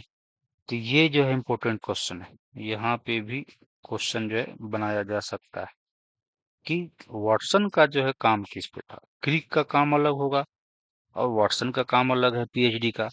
तो वाटसन का जो काम है पीएचडी पे वो hard X ray on bacteriophage multiplication, है ना, effect of hard X ray bacteriophage multiplication पे जो हार्ड एक्सरे का इफेक्ट है वो स्टडी किया था। इसके बाद है आपका क्रिक के बारे में। तो फ्रांसिस हैरी कॉम्पटन क्रिक जो है इनका जन्म हुआ था इन 8 जून 1916 को, नॉर्थहैम्पटन इंग्लैंड में हुआ था। एजुकेशन इनका BSc physics university of college London से हुआ था 1937 में। मेन जो है आपका इम्पोर्टेंट पॉइंट है, जो नीट के पॉइंट ऑफ व्यू से इम्पोर्टेंट है, वो है एक्सरे डिफ्रैक्शन, है ना, किसका, पॉलीपेप्टाइड एंड प्रोटीन। ये इम्पोर्टेंट है कि क्रिक का जो काम था वो एक्सरे डिफ्रैक्शन, है ना, ऑन पॉलीपेप्टाइड एंड प्रोटीन्स, और उनका था वाटसन का हार्ड एक्सरे का इफेक्ट ऑन बैक्टीरियोफाज मल्टीप्लिकेशन। ये दो इम्पोर्टेंट पॉइंट है। और फिर जब वाटसन जो है क्रिक से मिले तो उन दोनों आपस में बातचीत किए और अपना काम को जो है डिस्कशन किए, और फिर दोनों मिल करके एक कॉमन इंटरेस्ट जो है डेवलप किया in solving the DNA structure. DNA का जो स्ट्रक्चर है उसको सॉल्व करने के लिए दोनों ने कॉमन इंटरेस्ट डेवलप किया। फर्स्ट सीरियस इफर्ट जो है वो तो फेल रहा, अनसेटिस्फैक्टरी रहा, बट जो सेकंड एफर्ट था resulted in the resulted in the proposal of complementary double helical configuration या स्ट्रक्चर बोलते हैं आप डीएनए का। तो जो सेकेंड एफर्ट था उसमें जा करके इन्होंने डबल हेलिकल मॉडल जो दिया था डीएनए का 1953 में जो है ना। और इन्होंने जो है आपका डीएनए रेप्लिकेशन का स्कीम भी जो है दिया था, है ना। खास करके कि डीएनए का रेप्लिकेशन कैसे होता है वो भी जो है दिया था। तो पहला तो आपका हो गया डबल हेलिकल जो मॉडल था डीएनए का वो, और दूसरा कि डीएनए रेप्लिकेट कैसे होता है ना। वो दो स्ट्रैंड अलग होंगे, दोनों पुराने, और फिर दो नए स्ट्रैंड बनेंगे सेमी कंजर्वेटिव तरीके से जो डीएनए रेप्लिकेशन होता है। तो वो स्कीम के बारे में भी इन्होंने ही बताया था कि ऐसा रेप्लिकेट होता होगा, जो बाद में प्रूफ किया था जो है मिशेल्सन स्टॉल ने, जो एंड टेलर एंड कलिग्स ने। तो और इनका जो ये जो ऑब्जर्वेशंस था, जो मॉडल जो बताया था, प्रपोज किया था, वो ऐसे सिंपल ऑब्जर्वेशन नहीं था। वो एक्सपेरिमेंटल एविडेंसेस के आधार पे, है ना, डेटा के आधार पे ये प्रपोज किया था मॉडल को। और बहुत सारे जो न्यूक्लिक एसिड लिटरेचर था, है ना, उसको स्टडी किया, और बहुत सारे जो इन्होंने डेटा गैदर किया, है ना, एक्सपेरिमेंटल डेटा, उसके आधार पे इन्होंने कहा कि डीएनए जो है वो डबल हेलिकल स्ट्रक्चर है ना, डबल हेलिकल स्ट्रक्चर है। तो ये जो है आपका था वाटसन एंड क्रिक के बारे में। अवार्ड एंड रिकॉग्निशन, तो क्रिक को जो है एफआरएस मिला था, है ना, वाटसन को नहीं, क्रिक को। ये क्वेश्चन पूछा जा सकता है कि वाटसन एंड क्रिक में किसको एफआरएस मिला था, तो क्रिक को मिला था। और वाटसन एंड क्रिक ज्वाइंटली जो है, इनको जॉन कॉलिंस वारेन प्राइज जो है दिया गया था 1959 में बाय मैसाचुसेट्स जनरल हॉस्पिटल, इसके द्वारा जो है ये दिया गया था। और लश्कर अवार्ड, ये भी जो है ज्वाइंटली जो है वाटसन एंड क्रिक को दिया गया था 1960 में। द रिसर्च कॉरपोरेशन प्राइज भी जो है इन दोनों को दिया गया था।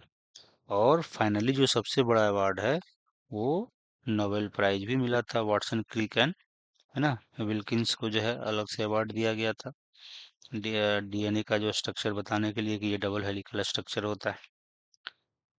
तो सबसे बड़ा प्राइज तो नोबेल प्राइज है, बाकी ये सब प्राइज के बारे में भी पूछा जा सकता है। तो हम लोग जो है अब इससे रिलेटेड कुछ क्वेश्चंस जो है देख लेते हैं। ये सब एनसीईआरटी में चीज़ें जो है डिस्कस्ड है, वो आप पढ़ेंगे तो मैं सारा चीज़ें जो है पॉइंट वाइज जो है उसको एक्सप्लेन कर दिया था already. James Watson obtained his PhD in 1950 from Indiana University for his research on। तो जो वाटसन थे वो किस पे काम करते थे, तो वाटसन जो है वो effect of hard X ray on bacteriophage multiplication पे काम करते थे वाटसन। तो ये इसका आपका नीट के पॉइंट ऑफ व्यू से बड़ा इम्पोर्टेंट है। फ्रांसिस क्रिक जो है academic background prior to his work in the biology was in, तो वो फ्रांसिस जो क्रिक थे वो हम लोग यहाँ पे ऑलरेडी देखे थे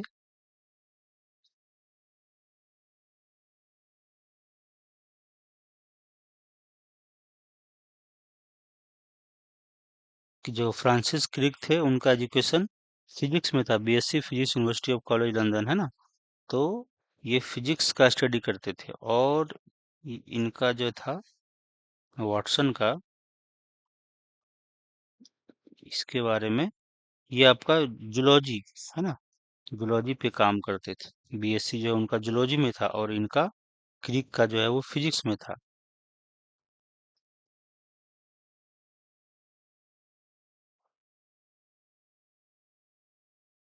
तो इसका जो आंसर हो जाएगा इस क्वेश्चन का, आपका फिजिक्स हो जाएगा 2 का।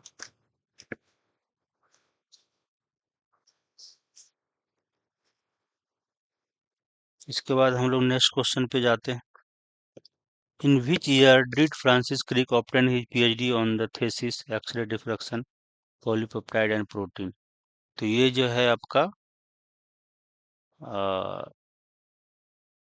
पीएचडी जो है उनको जो अवार्ड मिला था वो 1954 में मिला था, है ना।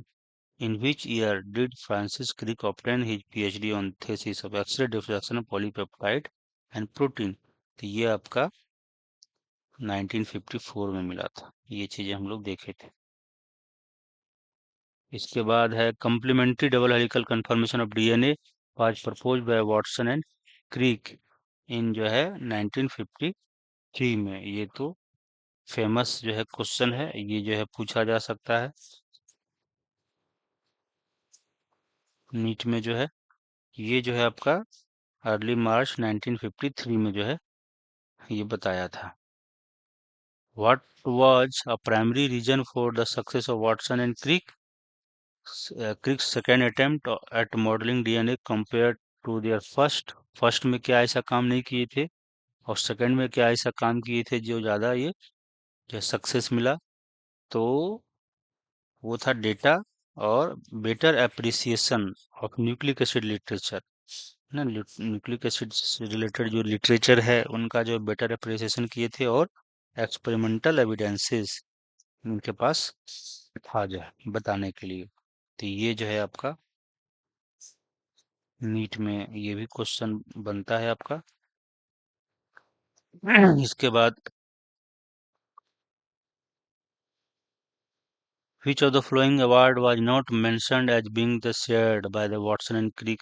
तो वाटसन एंड क्रिक को शेयर्ड अवार्ड तो रिसर्च कॉरपोरेशन ये तो मिला ही था, जो जॉन कॉलिंस वारेन प्राइज ये मिला ही था दोनों को साथ में, है ना। लस्कर अवार्ड भी मिला था, बट जो एफआरएस था वो जो है आपका ज्वाइंटली नहीं मिला था, है ना। ये चीजें हम लोग देखे थे कि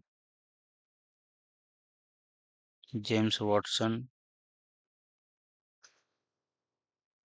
यहाँ पे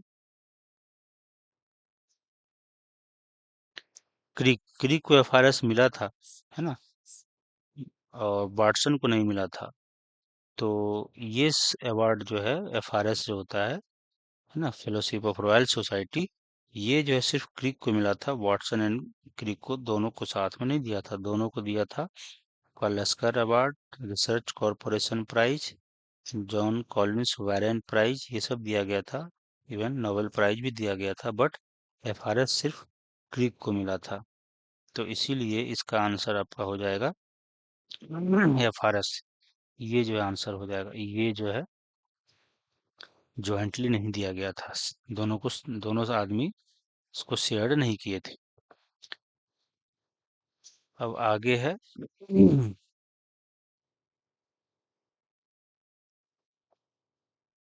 Watson, Crick and Wilkins were awarded the Nobel prize in the year 1953 में जो है इनको प्राइज मिला था। अब है Watson's interest in genetics matured from his earlier interest in bird watching. ये बात तो सही है, बर्ड वाचिंग पहले वो करते थे, बाद में उनका इंटरेस्ट जो है जेनेटिक्स में डेवलप हुआ।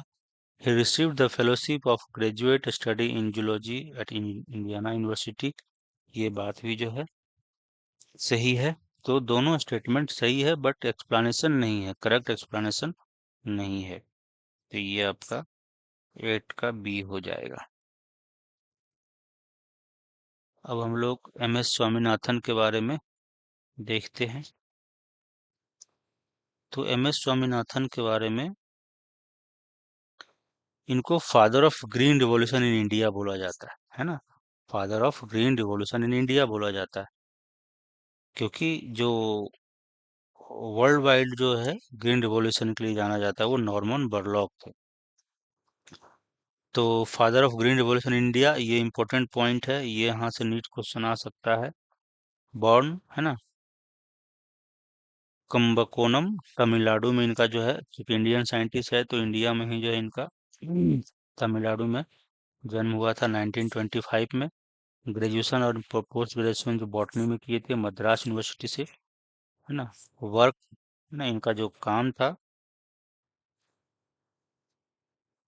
Work in large number of institutions, अलग अलग इंस्टीट्यूशंस में काम किए थे, इंडिया में भी और अब्रॉड में भी अलग अलग जगह पे काम किए थे। और डेवलप्ड है ना expertise in genetics and plant breeding. Plant breeding का मतलब प्लांट का ब्रीडिंग करवाना है ना, अलग अलग प्लांट का वैरायटी बनाना है ना, तो इस पे जो है इनका एक्सपर्टीज जो है डेवलप हुआ। School of cytogenetics and radiation जो आपका इंडियन एग्रीकल्चरल रिसर्च इंस्टीट्यूट है, वहाँ पे ये school of cytogenetics and radiation है, डिपार्टमेंट है वहाँ पे। और इनके साथ जो इनके टीम मेंबर थे मिल करके जो है short term duration and high yielding variety of rice बनाया है ना, ऐसा प्लांट बनाया जो इसका हार्वेस्टिंग आसानी जल्दी किया जा सके, है ना, कम समय में ये फसल तैयार होकर रेडी मतलब रेडी हो जाए। और इसका जो प्रोडक्शन था वो भी बहुत ज़्यादा था और क्वालिटी भी इसकी अच्छी थी। तो ये इस तरह के बहुत सारे जो वैरायटी इन्होंने डेवलप किया। और उसमें से एक वैरायटी था जो आपका सेंटेड बासमती है, वो भी था। तो ये जो है इनका काम है, ये जो है इम्पोर्टेंट पॉइंट है, ये याद रखना है। एम एस स्वामीनाथन जो है कॉन्सेप्ट ऑफ क्रॉप कैफेटेरिया के लिए भी जाने जाते हैं, also known for the development of the concept of crop cafeteria. Crop cafeteria का मतलब होता है एक ही जगह पे अलग अलग जो इम्पोर्टेंट वैरायटी के प्लांट थे उसको उगाते थे और उसको फार्मर्स एंड स्टूडेंट्स को वहाँ पे विजिट करवाते थे, दिखाते थे, डेमोस्ट्रेट करवाते थे जो है ना। तो एक ही जगह पे सारे इम्पोर्टेंट प्लांट को उगाना और उसको ना डेमोस्ट्रेट करना अपने स्टूडेंट्स को, फार्मर्स को, इसको बोलते हैं क्रॉप कैफेटेरिया, है ना। इसको फील्ड लेबोरेटरी भी बोलते हैं, डेमोस्ट्रेशन साइट भी बोल सकते हैं, है ना। हाँ, ये एक एग्रीकल्चरल डेमोस्ट्रेशन मेथड है जिसमें मल्टीपल इम्प्रूव्ड क्रॉप वैरायटी को है ना ग्रो करवाया जाता है ना,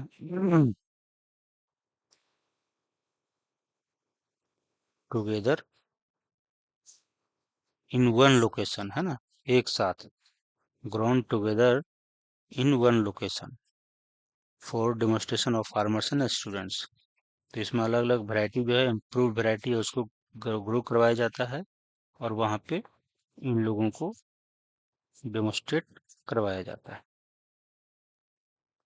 क्रॉप शेड्यूलिंग, तो क्रॉप का जो प्रॉपर प्लानिंग ऑफ टाइमिंग, है ना, एक प्रॉपर टाइमिंग जो है प्लान किया जाता है कि कब किसी प्लांट को प्लांटिंग करना है, कब उसका कल्टीवेशन करना है, कब उसका हार्वेस्टिंग करना है। ये सब एक प्रॉपर जो है प्लानिंग किया जाता है ना।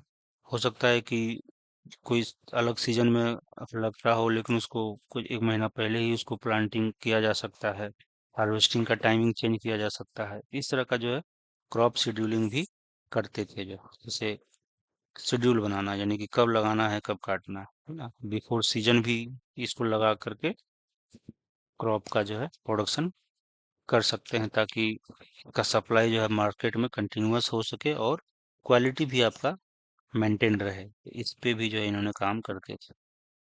जेनेटिकली इम्प्रूव्ड क्रॉप जो है इन्होंने बनाया, जो उसका जो है यील्ड अच्छा हो, क्वालिटी अच्छा हो, उस तरह का जो है प्लांट जो है डेवलप किया। ही इनिशिएटेड कोलैबोरेशन विथ नॉर्मन बरलॉग, एक साइंटिस्ट थे नॉर्मन बरलॉग, जिसको father of green revolution global level पे, है ना, एट ग्लोबल लेवल पे फादर ऑफ ग्रीन रिवॉल्यूशन जो है जाना जाता है नॉर्मन बरलॉग का। ये नीट में क्वेश्चन आया हुआ है, पहले आता था। तो ये फादर ऑफ ग्रीन रिवॉल्यूशन ये भी है बट ये ग्लोबल लेवल पे है। और फादर ऑफ रिवॉल्यूशन जो है वो एम एस स्वामीनाथन, वो है वो इंडिया लेवल पे। तो ये क्वेश्चन जो है आपका आ सकता है। Work for introduction of Mexican variety of wheat, तो ये भी क्वेश्चन जो है आपका नीट में पूछा जा सकता है कि जो व्हीट का जो वैरायटी था वो कौन सा था, तो वो मैक्सिकन वैरायटी था। उसको जो है इंडिया में इंट्रोड्यूस कराया और उसमें कुछ मॉडिफिकेशन करके यहाँ के जो है लैंड पे उसको, यहाँ के कंडीशन में उसको ग्रो करवाया कुछ जेनेटिकल मॉडिफिकेशन करने के बाद। तो initiator of the lab to land, ये भी जो है लैब में उसको डेवलप करना और फिर उसको लैंड में जा करके है ना लगाना। तो जैसे कोई प्लांट को डेवलप किया लैब में और फिर उसको कहाँ ले गया, लैंड में। तो इस चीज के लिए वो जाने जाते हैं। तो ये आपका नीट में क्वेश्चन आ सकता है कि लैब टू लैंड वाला जो कॉन्सेप्ट है वो एम एस स्वामीनाथन है जो फूड सिक्योरिटी पे काम किए कि सारे लोगों को प्रॉपर जो है फूड मिले, कोई भूखा ना रहे, समथिंग ऐसा। अदर इन्वायरमेंटल प्रोग्राम्स भी जो है उन्होंने स्टार्ट करवाए थे। अवार्ड जो है इनको पद्म भूषण अवार्ड मिला था, भारत रत्न नहीं, पद्म भूषण जो है अवार्ड इनको दिया गया था। Medals and fellowships for institutions of excellence भी जो है इनको दिया गया था। तो ये जो है कुछ इंफॉर्मेशन था इनके बारे में। अब हम लोग इससे रिलेटेड कुछ क्वेश्चन देख लेते हैं। M S Swaminathan pursued his graduation and post graduation in which subject, तो ये बॉटनी से था। School of cytogenetics and radiation, school of cytogenetics and radiation associated with Swaminathan's work was established at, तो ये Indian institute, Indian agriculture research institute वहाँ पे था जो दिल्ली में। इसके बाद है which of the following varieties of rice was developed by Swaminathan and his team eight IRI, तो शॉर्ट ड्यूरेशन वाला, हाई यील्डिंग है ना, सेंटेड बासमती, ये जो है इम्पोर्टेंट क्वेश्चन है जो आपका नीट में पूछा जाएगा। तो ये जो है डेवलप किया था इन्होंने। The concept of crop cafeteria and crop scheduling was developed bye, तो क्रॉप कैफेटेरिया बताई थी जो है कि सारे इम्पोर्टेंट प्लांट को, है ना, जो आपका हाई यील्डिंग वाला प्लांट था, है ना, जिसका क्वालिटी अच्छा था, उस जो डेवलप किए थे इन्होंने, उसको एक जगह लगाते थे और स्टूडेंट और फार्मर्स को दिखाते थे। क्रॉप कैफेटेरिया, क्रॉप का टाइमिंग, कब लगाना, कब हार्वेस्ट करना, तो वो सब सब जो है एम एस स्वामीनाथन ने ही किया था। Green revolution in India was result of the collaboration between M S Swaminathan and, तो इंडिया में जो ग्रीन रिवॉल्यूशन हुआ था उसमें एम एस स्वामीनाथन ने कोलैबोरेशन किया था किससे, नॉर्मन बोरलॉग, जो कि father of green revolution global level पे जाना जाता है, और इनको father of revolution, green revolution in India में जाना जाता है, इनको father of green revolution eight global level पे जाने जाते हैं नॉर्मन बोरलॉग का। तो ये तो इम्पोर्टेंट पॉइंट है, ये भी जो है आपका नीट के पॉइंट से बहुत इंपॉर्टेंट क्वेश्चन है। Which crop variety was introduce from Mexico to initiate the green revolution, तो मैक्सिको से जो है वैरायटी लाया गया था, है ना, मैक्सिको से, तो वो कौन सा वैरायटी था, तो वो मैक्सिकन जो है व्हीट था, है ना, ये व्हीट लाया गया था। तो ये भी जो है आपका नीट का क्वेश्चन बनता है। M S Swaminathan is initiator of which of the following program, तो लैंड टू लैब प्रोग्राम इन्होंने किया था, है ना, इसके लिए ये फेमस थे। तो ये भी जो है आपका इम्पोर्टेंट पॉइंट है। Which of the following award was specifically mentioned as being conferred upon M S Swaminathan, तीन को पद्म भूषण अवार्ड मिला था, है ना, तो ये आपका इम्पोर्टेंट पॉइंट है। इसके बाद है हार्वर्ट बॉयर, इसके बारे में भी हम लोग देखते हैं। Herbert Boyd and Stanley Cohen, तो मेनली हार्वर्ट बॉयर के बारे में है और उसके साथ साथ कोहेन का भी जिक्र है। ये बायोकेमिस्ट थे हार्वर्ट बॉयर, बॉर्न इन 1936 में वेस्टर्न पेंसिल्वेनिया में। एजुकेशन आपका ग्रेजुएशन बायोलॉजी केमिस्ट्री में ना, यानी कह सकते हैं बायोकेमिस्ट्री में था जो यूनिवर्सिटी ऑफ पिट्सबर्ग। पीजी भी बायोकेमिस्ट्री में था येल यूनिवर्सिटी से, है ना। तो ये सब इंफॉर्मेशन पूछना नहीं चाहिए, मेन इनका काम से रिलेटेड वर्क से वो ज़्यादा पूछा जाता है। इसके बाद है आपका 1966 में असिस्टेंट प्रोफेसर बने यूनिवर्सिटी ऑफ कैलिफोर्निया में एट सैन फ्रांसिस्को। 1969 में जो है वो study on restriction enzyme of E coli, E coli में जो रिस्ट्रिक्शन एंजाइम थे, है ना, इकोलाई में जो आपका रिस्ट्रिक्शन एंजाइम था वो कैसे जो है बैक्टीरियोफाज, है ना, बैक्टीरियोफाज को इंट्री करने से वो रिस्ट्रिक्शन एंजाइम रोकता था, इसको अपने अंदर मल्टीप्लाई नहीं होने देता था। मान लेते हैं इसके अंदर जो जेनेटिक मटेरियल है वो अगर यहाँ पे आ जाता है तो वो रेस्ट्रेशन एंजाइम इस पे काम करता था और इसको ब्रेक डाउन कर देता, टुकड़ों टुकड़ों में तोड़ देता था, है ना, काट देता था, ताकि बैक्टीरियोफाज जो है इसके अंदर मल्टीप्लाई नहीं हो जाए। ये मान लेते हैं आपका इकोलाई।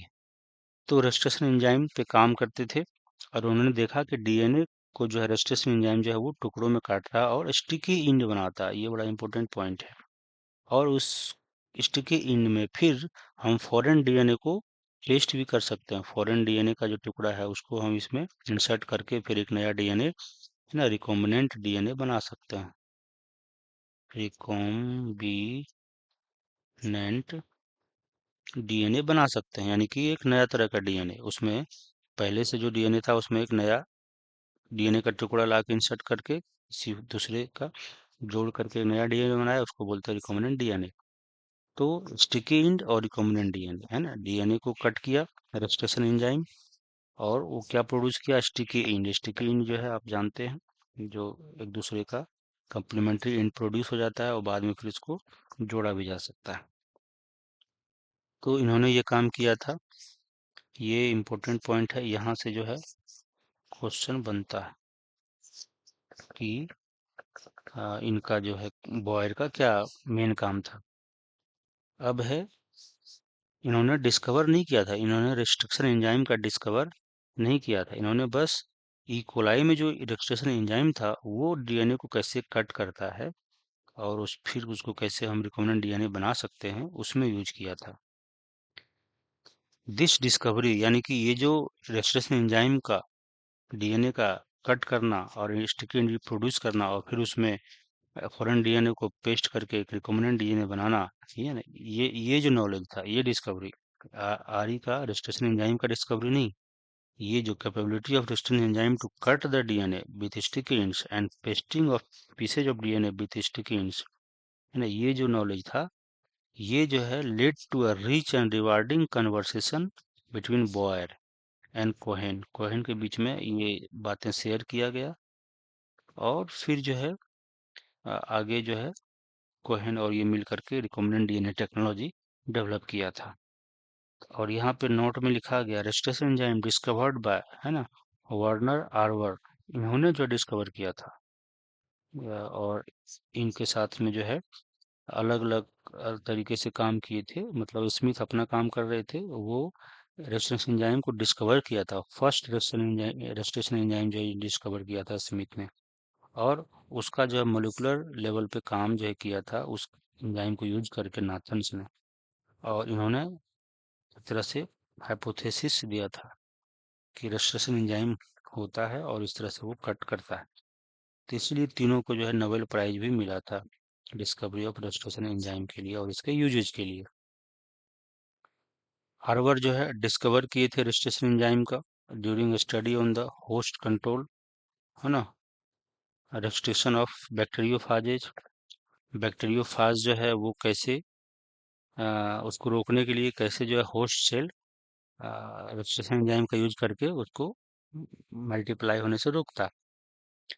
तो इस तरीके से इन्होंने डिस्कवर किया था रजिस्ट्रेशन एंजाइम का। स्मिथ जो है फर्स्ट आइसोलेटेड द, है ना, हिंड टू रजिस्ट्रेशन एंजाइम, इन्होंने पहला रजिस्ट्रेशन एंजाइम डिस्कवर किया था।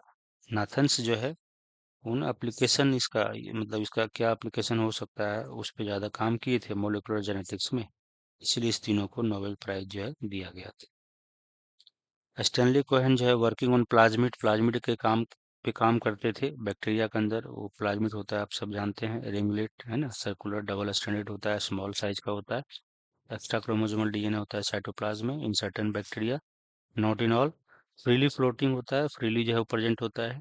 और इसका रेप्लिकेशन भी जो है इंडिपेंडेंट होता है, वो जो मेन क्रोमोसोम कोडिंग क्रोमोसोम है उसके साथ इसका रेप्लिकेशन है ना, नहीं, ये अलग अपने तरीके से रिकॉम्बिनेशन करते हैं।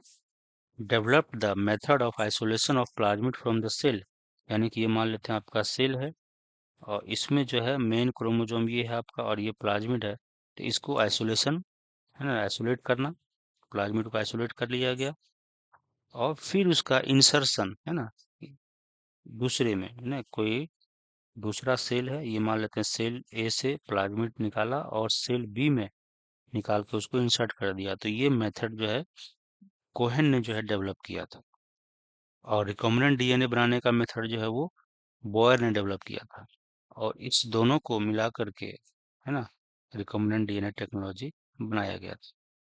तो process isolation of and insertion of plasmid, ये जो है कोहेन का काम था। And DNA splicing with registration enzyme and making recombinant DNA, ये बॉयर का काम था। दोनों को मिला दिया और led to the development of recombinant DNA technology, है ना।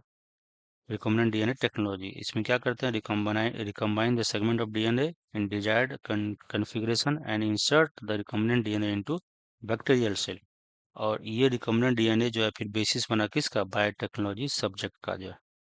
तो रिकॉम्बिनेंट डीएनए टेक्नोलॉजी को डेवलप करने के लिए बॉयर एंड कोहेन को जाना जाता है। तो ये हम लोग उसके बारे में पढ़ लिए। अब जो है क्वेश्चन जो है थोड़ा देख लेते हैं।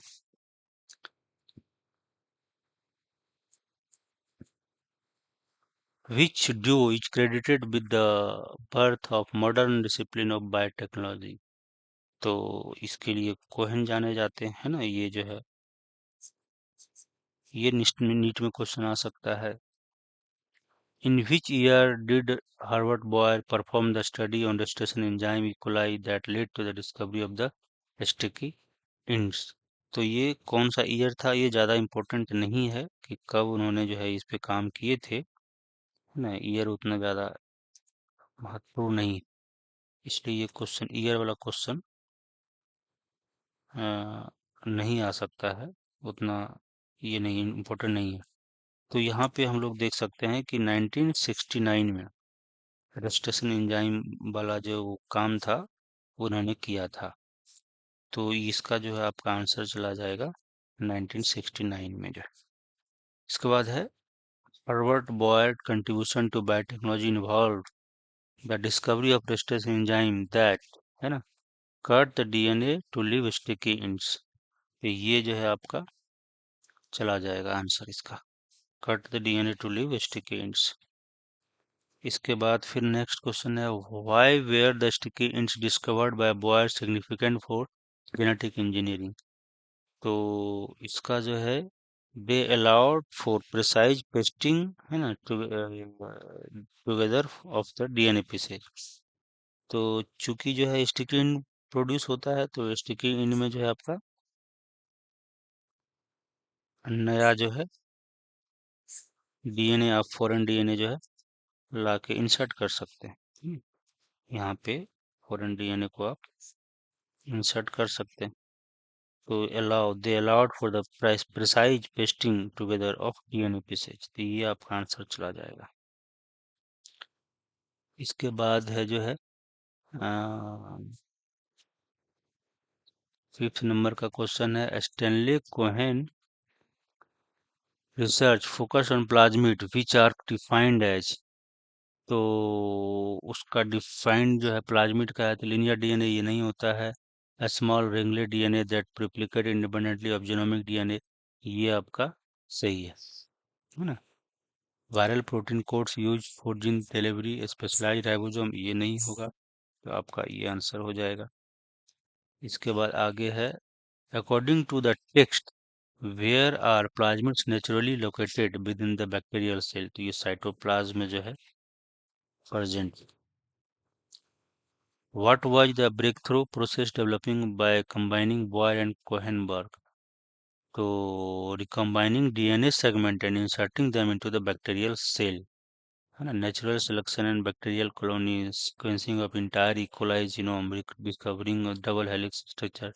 तो ये जो है मेन अंश का आंसर हो जाएगा। What was the breakthrough process developed by combining, जो दोनों जो है रिकॉम्बिनेंट डीएनए सेगमेंट बनाना और उसको इंसर्ट करना इनटू बैक्टीरियल सेल।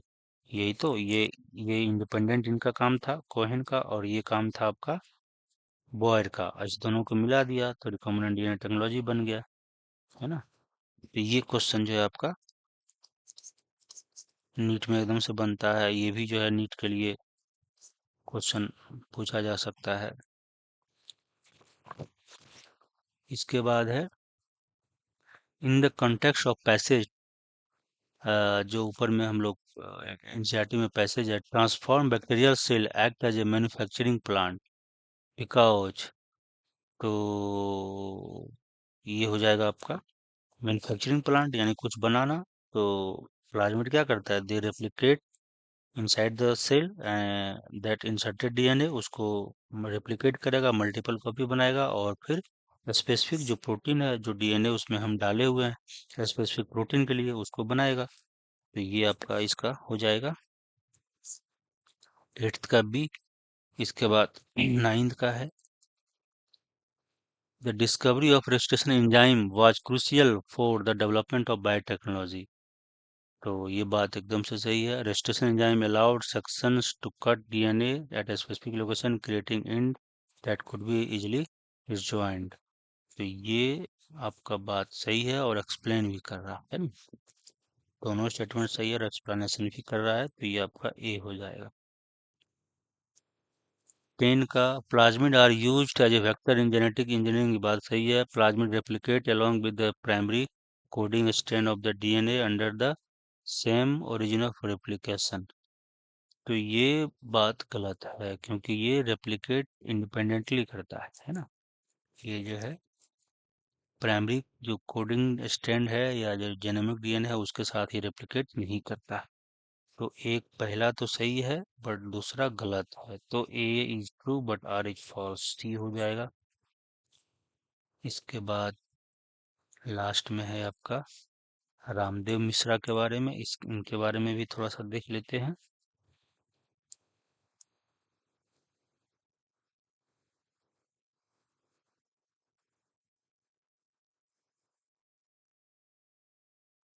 तो रामदेव मिश्रा के बारे में father of ecology in India, ये इनको जो है बोला जाता है।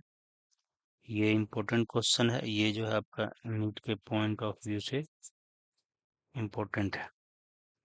अलेक्जेंडर फोन हम्बोल्ट, इसको फादर ऑफ इकोलॉजी बोला जाता है पूरे जो है ग्लोबल लेवल पे, है ना, ग्लोबल लेवल पे। बट इंडिया में रामदेव मिश्रा को जाना जाता है फादर ऑफ इकोलॉजी के लिए। यूजिन ओडम, इनको modern ecology, father of modern ecology के रूप में जाना जाता है। हिकेल, अर्न्स्ट हिकेल जो है, इन्होंने इकोलॉजी टर्म जो है दिया था। टेंसले, इन्होंने जो है इकोसिस्टम टर्म जो है यूज किया था, तो ये थोड़ा सा जानने की जरूरत है। बॉर्न इन 26 अगस्त 1908 में, पीएचडी जो है इकोलॉजी में किया था 1937 में under the professor W H Pearsall. तो ये ज़्यादा इम्पोर्टेंट नहीं है, लीड्स यूनिवर्सिटी से इन्होंने पीएचडी किया था। और ज्वाइंट जो है department of botany BHU of Varanasi, Varanasi में जो है बीएचयू डिपार्टमेंट जो है डिपार्टमेंट ऑफ बॉटनी में जो है ज्वाइन किए थे एज ए प्रोफेसर, और वहाँ पे काम करते थे। रिसर्च जो है मेन ये इम्पोर्टेंट है, led the foundation for understanding of tropical community and their succession. ये जो है इम्पोर्टेंट है नीट के पॉइंट से व्यू से, ये इनका काम इम्पोर्टेंट है। Environmental responses of plant population and productivity, है ना। Plant productivity and plant population पे इन्वायरमेंट का क्या रिस्पॉन्स होता है, वो जो है स्टडी किया था। Nutrient cycling tropical forest ecosystem में कैसे होता है, एंड ग्रासलैंड इकोसिस्टम में न्यूट्रिएंट का साइक्लिंग यानी रिसाइक्लिंग कैसे होता है, इस पे जो है काम किया था। तो आपका ये पूछा जा सकता है कि न्यूट्रिएंट साइक्लिंग जो है कहाँ किया था, एक्वेटिक इकोसिस्टम में, ग्रासलैंड इकोसिस्टम में, ट्रॉपिकल फॉरेस्ट इकोसिस्टम में। अलग अलग इकोसिस्टम देकर के ऑप्शन देकर के आपको ट्रैप में फंसाया जा सकता है। तो यहाँ से ये क्वेश्चन आपका बनता है, तीनों जो इम्पोर्टेंट पॉइंट है। अब आगे है, formulated the first PG course, है ना, इन इकोलॉजी इन इंडिया। ये ज़्यादा इम्पोर्टेंट नहीं है। सुपरवाइज जो है मोर देन 50 स्कॉलर्स को जो है इन्होंने पीएचडी करवाया। Award and recognition fellowship of INSA, Indian National Science Academy जो इंडियन गवर्नमेंट देती है, उससे जो है इनको नवाजा गया। World academy of art and science, वहाँ से भी इनको फेलोशिप दिया गया। संजय गांधी अवार्ड है ना, इन इन्वायरमेंट एंड इकोलॉजी में, ये भी इनको जो है दिया गया। Help in establishment of the, है ना, हेल्प किसको किया, गवर्नमेंट को, है, गवर्नमेंट को जो है के साथ मिल करके ये एस्टेब्लिश कराने में हेल्प किया, national committee for environmental planning and coordination. ये जो है नेशनल कमेटी बनाने में जो है हेल्प किया था। और बाद में ये establishment of the ministry of environment and forest 1984 में जो है ये मिनिस्ट्री बना था, और जो कमेटी बना था वो 1972 में बना था। तो ये जो है यहाँ से क्वेश्चन भी आ सकता है। तो ये हो गया आपका रामदेव मिश्रा साहब के बारे में। अब इनसे रिलेटेड कुछ क्वेश्चन देख लेते हैं। तो professor Ramdev Mishra is popularly known as the father of, है ना, इकोलॉजी इन इंडिया। तो ये हो जाएगा, इम्पोर्टेंट क्वेश्चन है नीट के पॉइंट ऑफ व्यू से। दूसरा है Ramdev Mishra obtain his PhD in 1937 from which university. तो लीड यूनिवर्सिटी यूके से, वहां से जो है इन्होंने किया था जो है ना। तो दो का जो है प्लस ये हो जाएगा। Under whose supervision did professor Ramdev Mishra completed his doctoral research. तो पियर्सल थे, दूसरा हो जाएगा। ये सब ज़्यादा इंपॉर्टेंट नहीं है नीट पॉइंट ऑफ व्यू से, बट पूछा जा सकता है। First post graduate course in ecology in India was formulated bye. तो इकोलॉजी से रिलेटेड तो जो भी होगा वो, है ना, रामदेव मिश्रा चले जाएंगे। Ramdev Mishra research led the foundation for understanding which of the following. तो इन्होंने जो है क्या जो है अंडरस्टैंडिंग में जो है हेल्प किया था। तो tropical community and their succession, ये वाला हम लोग बात पढ़े थे जो है, इसको जो है समझने में हेल्प किया था जो है। इसके बाद है professor Mishra work on nutrient cycling and productivity was primarily focused on, कहाँ पे, तो tropical forest and grassland ecosystem में, है ना। मैनग्रोव एस्चुरी जिसमें नहीं, कॉनिफेरस डिसिडुअस फॉरेस्ट यहाँ पे नहीं, डिजर्ट कार्बलन यहाँ पे नहीं, ये हो जाएगा tropical forest and grassland ecosystem.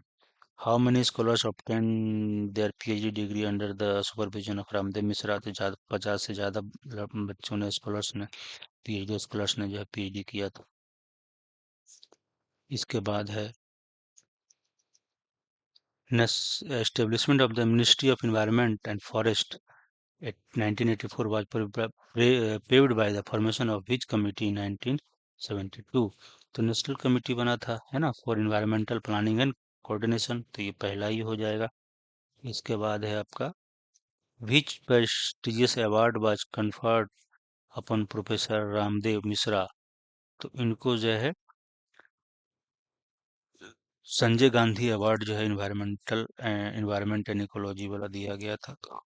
Professor Ramdev Mishra was fellow of which of the following organization. तो ये जो है आपका 10 का जो है आंसर हो जाएगा आपका। इंडियन नेशनल साइंस एकेडमी ये भी मिला था, world academy of art science वहाँ से भी इनको फेलोशिप दिया गया था। तो हो जाएगा बीएनसी, ये आंसर हो जाएगा। हर professor Ramdev Mishra is referred, है ना, एज, इसको जो है हम लोग ये बोल सकते हैं,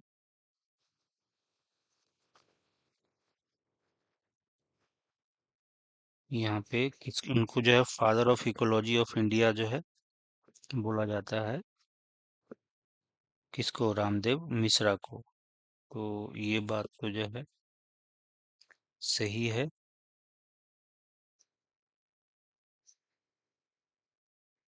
इसके बाद है जो है he establish the teaching and research in ecology at the department of botany university. ये जो है ये बात भी जो है एक तरह से 11 का सही है।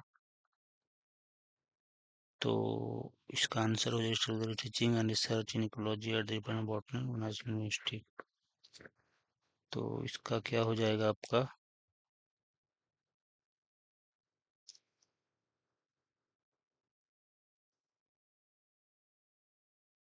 इसका आंसर आपका हो जाएगा establish the teaching and research in ecology at the department of botany. ये बात तो सही है, और इनको father of India, father of ecology in India बोला जाता है। तो दोनों स्टेटमेंट सही है, एक्सप्लेनेशन जो है, establish teaching and research in ecology. तो एक्सप्लेनेशन भी कह सकते हैं क्योंकि इन्होंने टीचिंग एंड रिसर्च को एस्टेब्लिश किया था, है ना, इंडिया में। इसीलिए इनको father of ecology in India बोला जा सकता है। तो ये जो है बात सही हो जाएगा। यहाँ पे आप इसको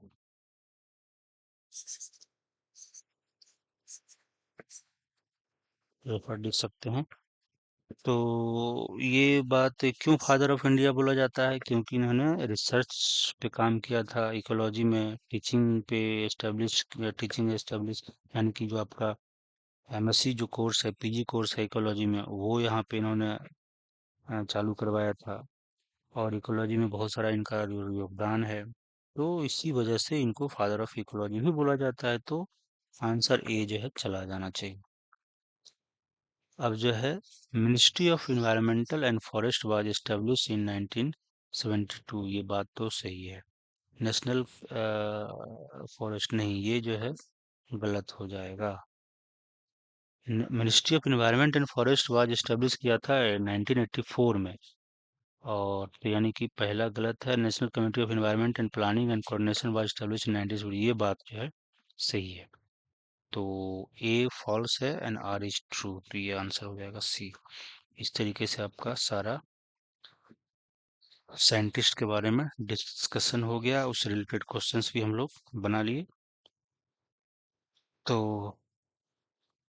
अब हम लोग नेक्स्ट जो है अलग अलग टॉपिक पे इसी तरह से डिस्कशन करेंगे और क्वेश्चंस को बनाएंगे। इस तो आज की वीडियो यहीं पे ख़त्म करते हैं।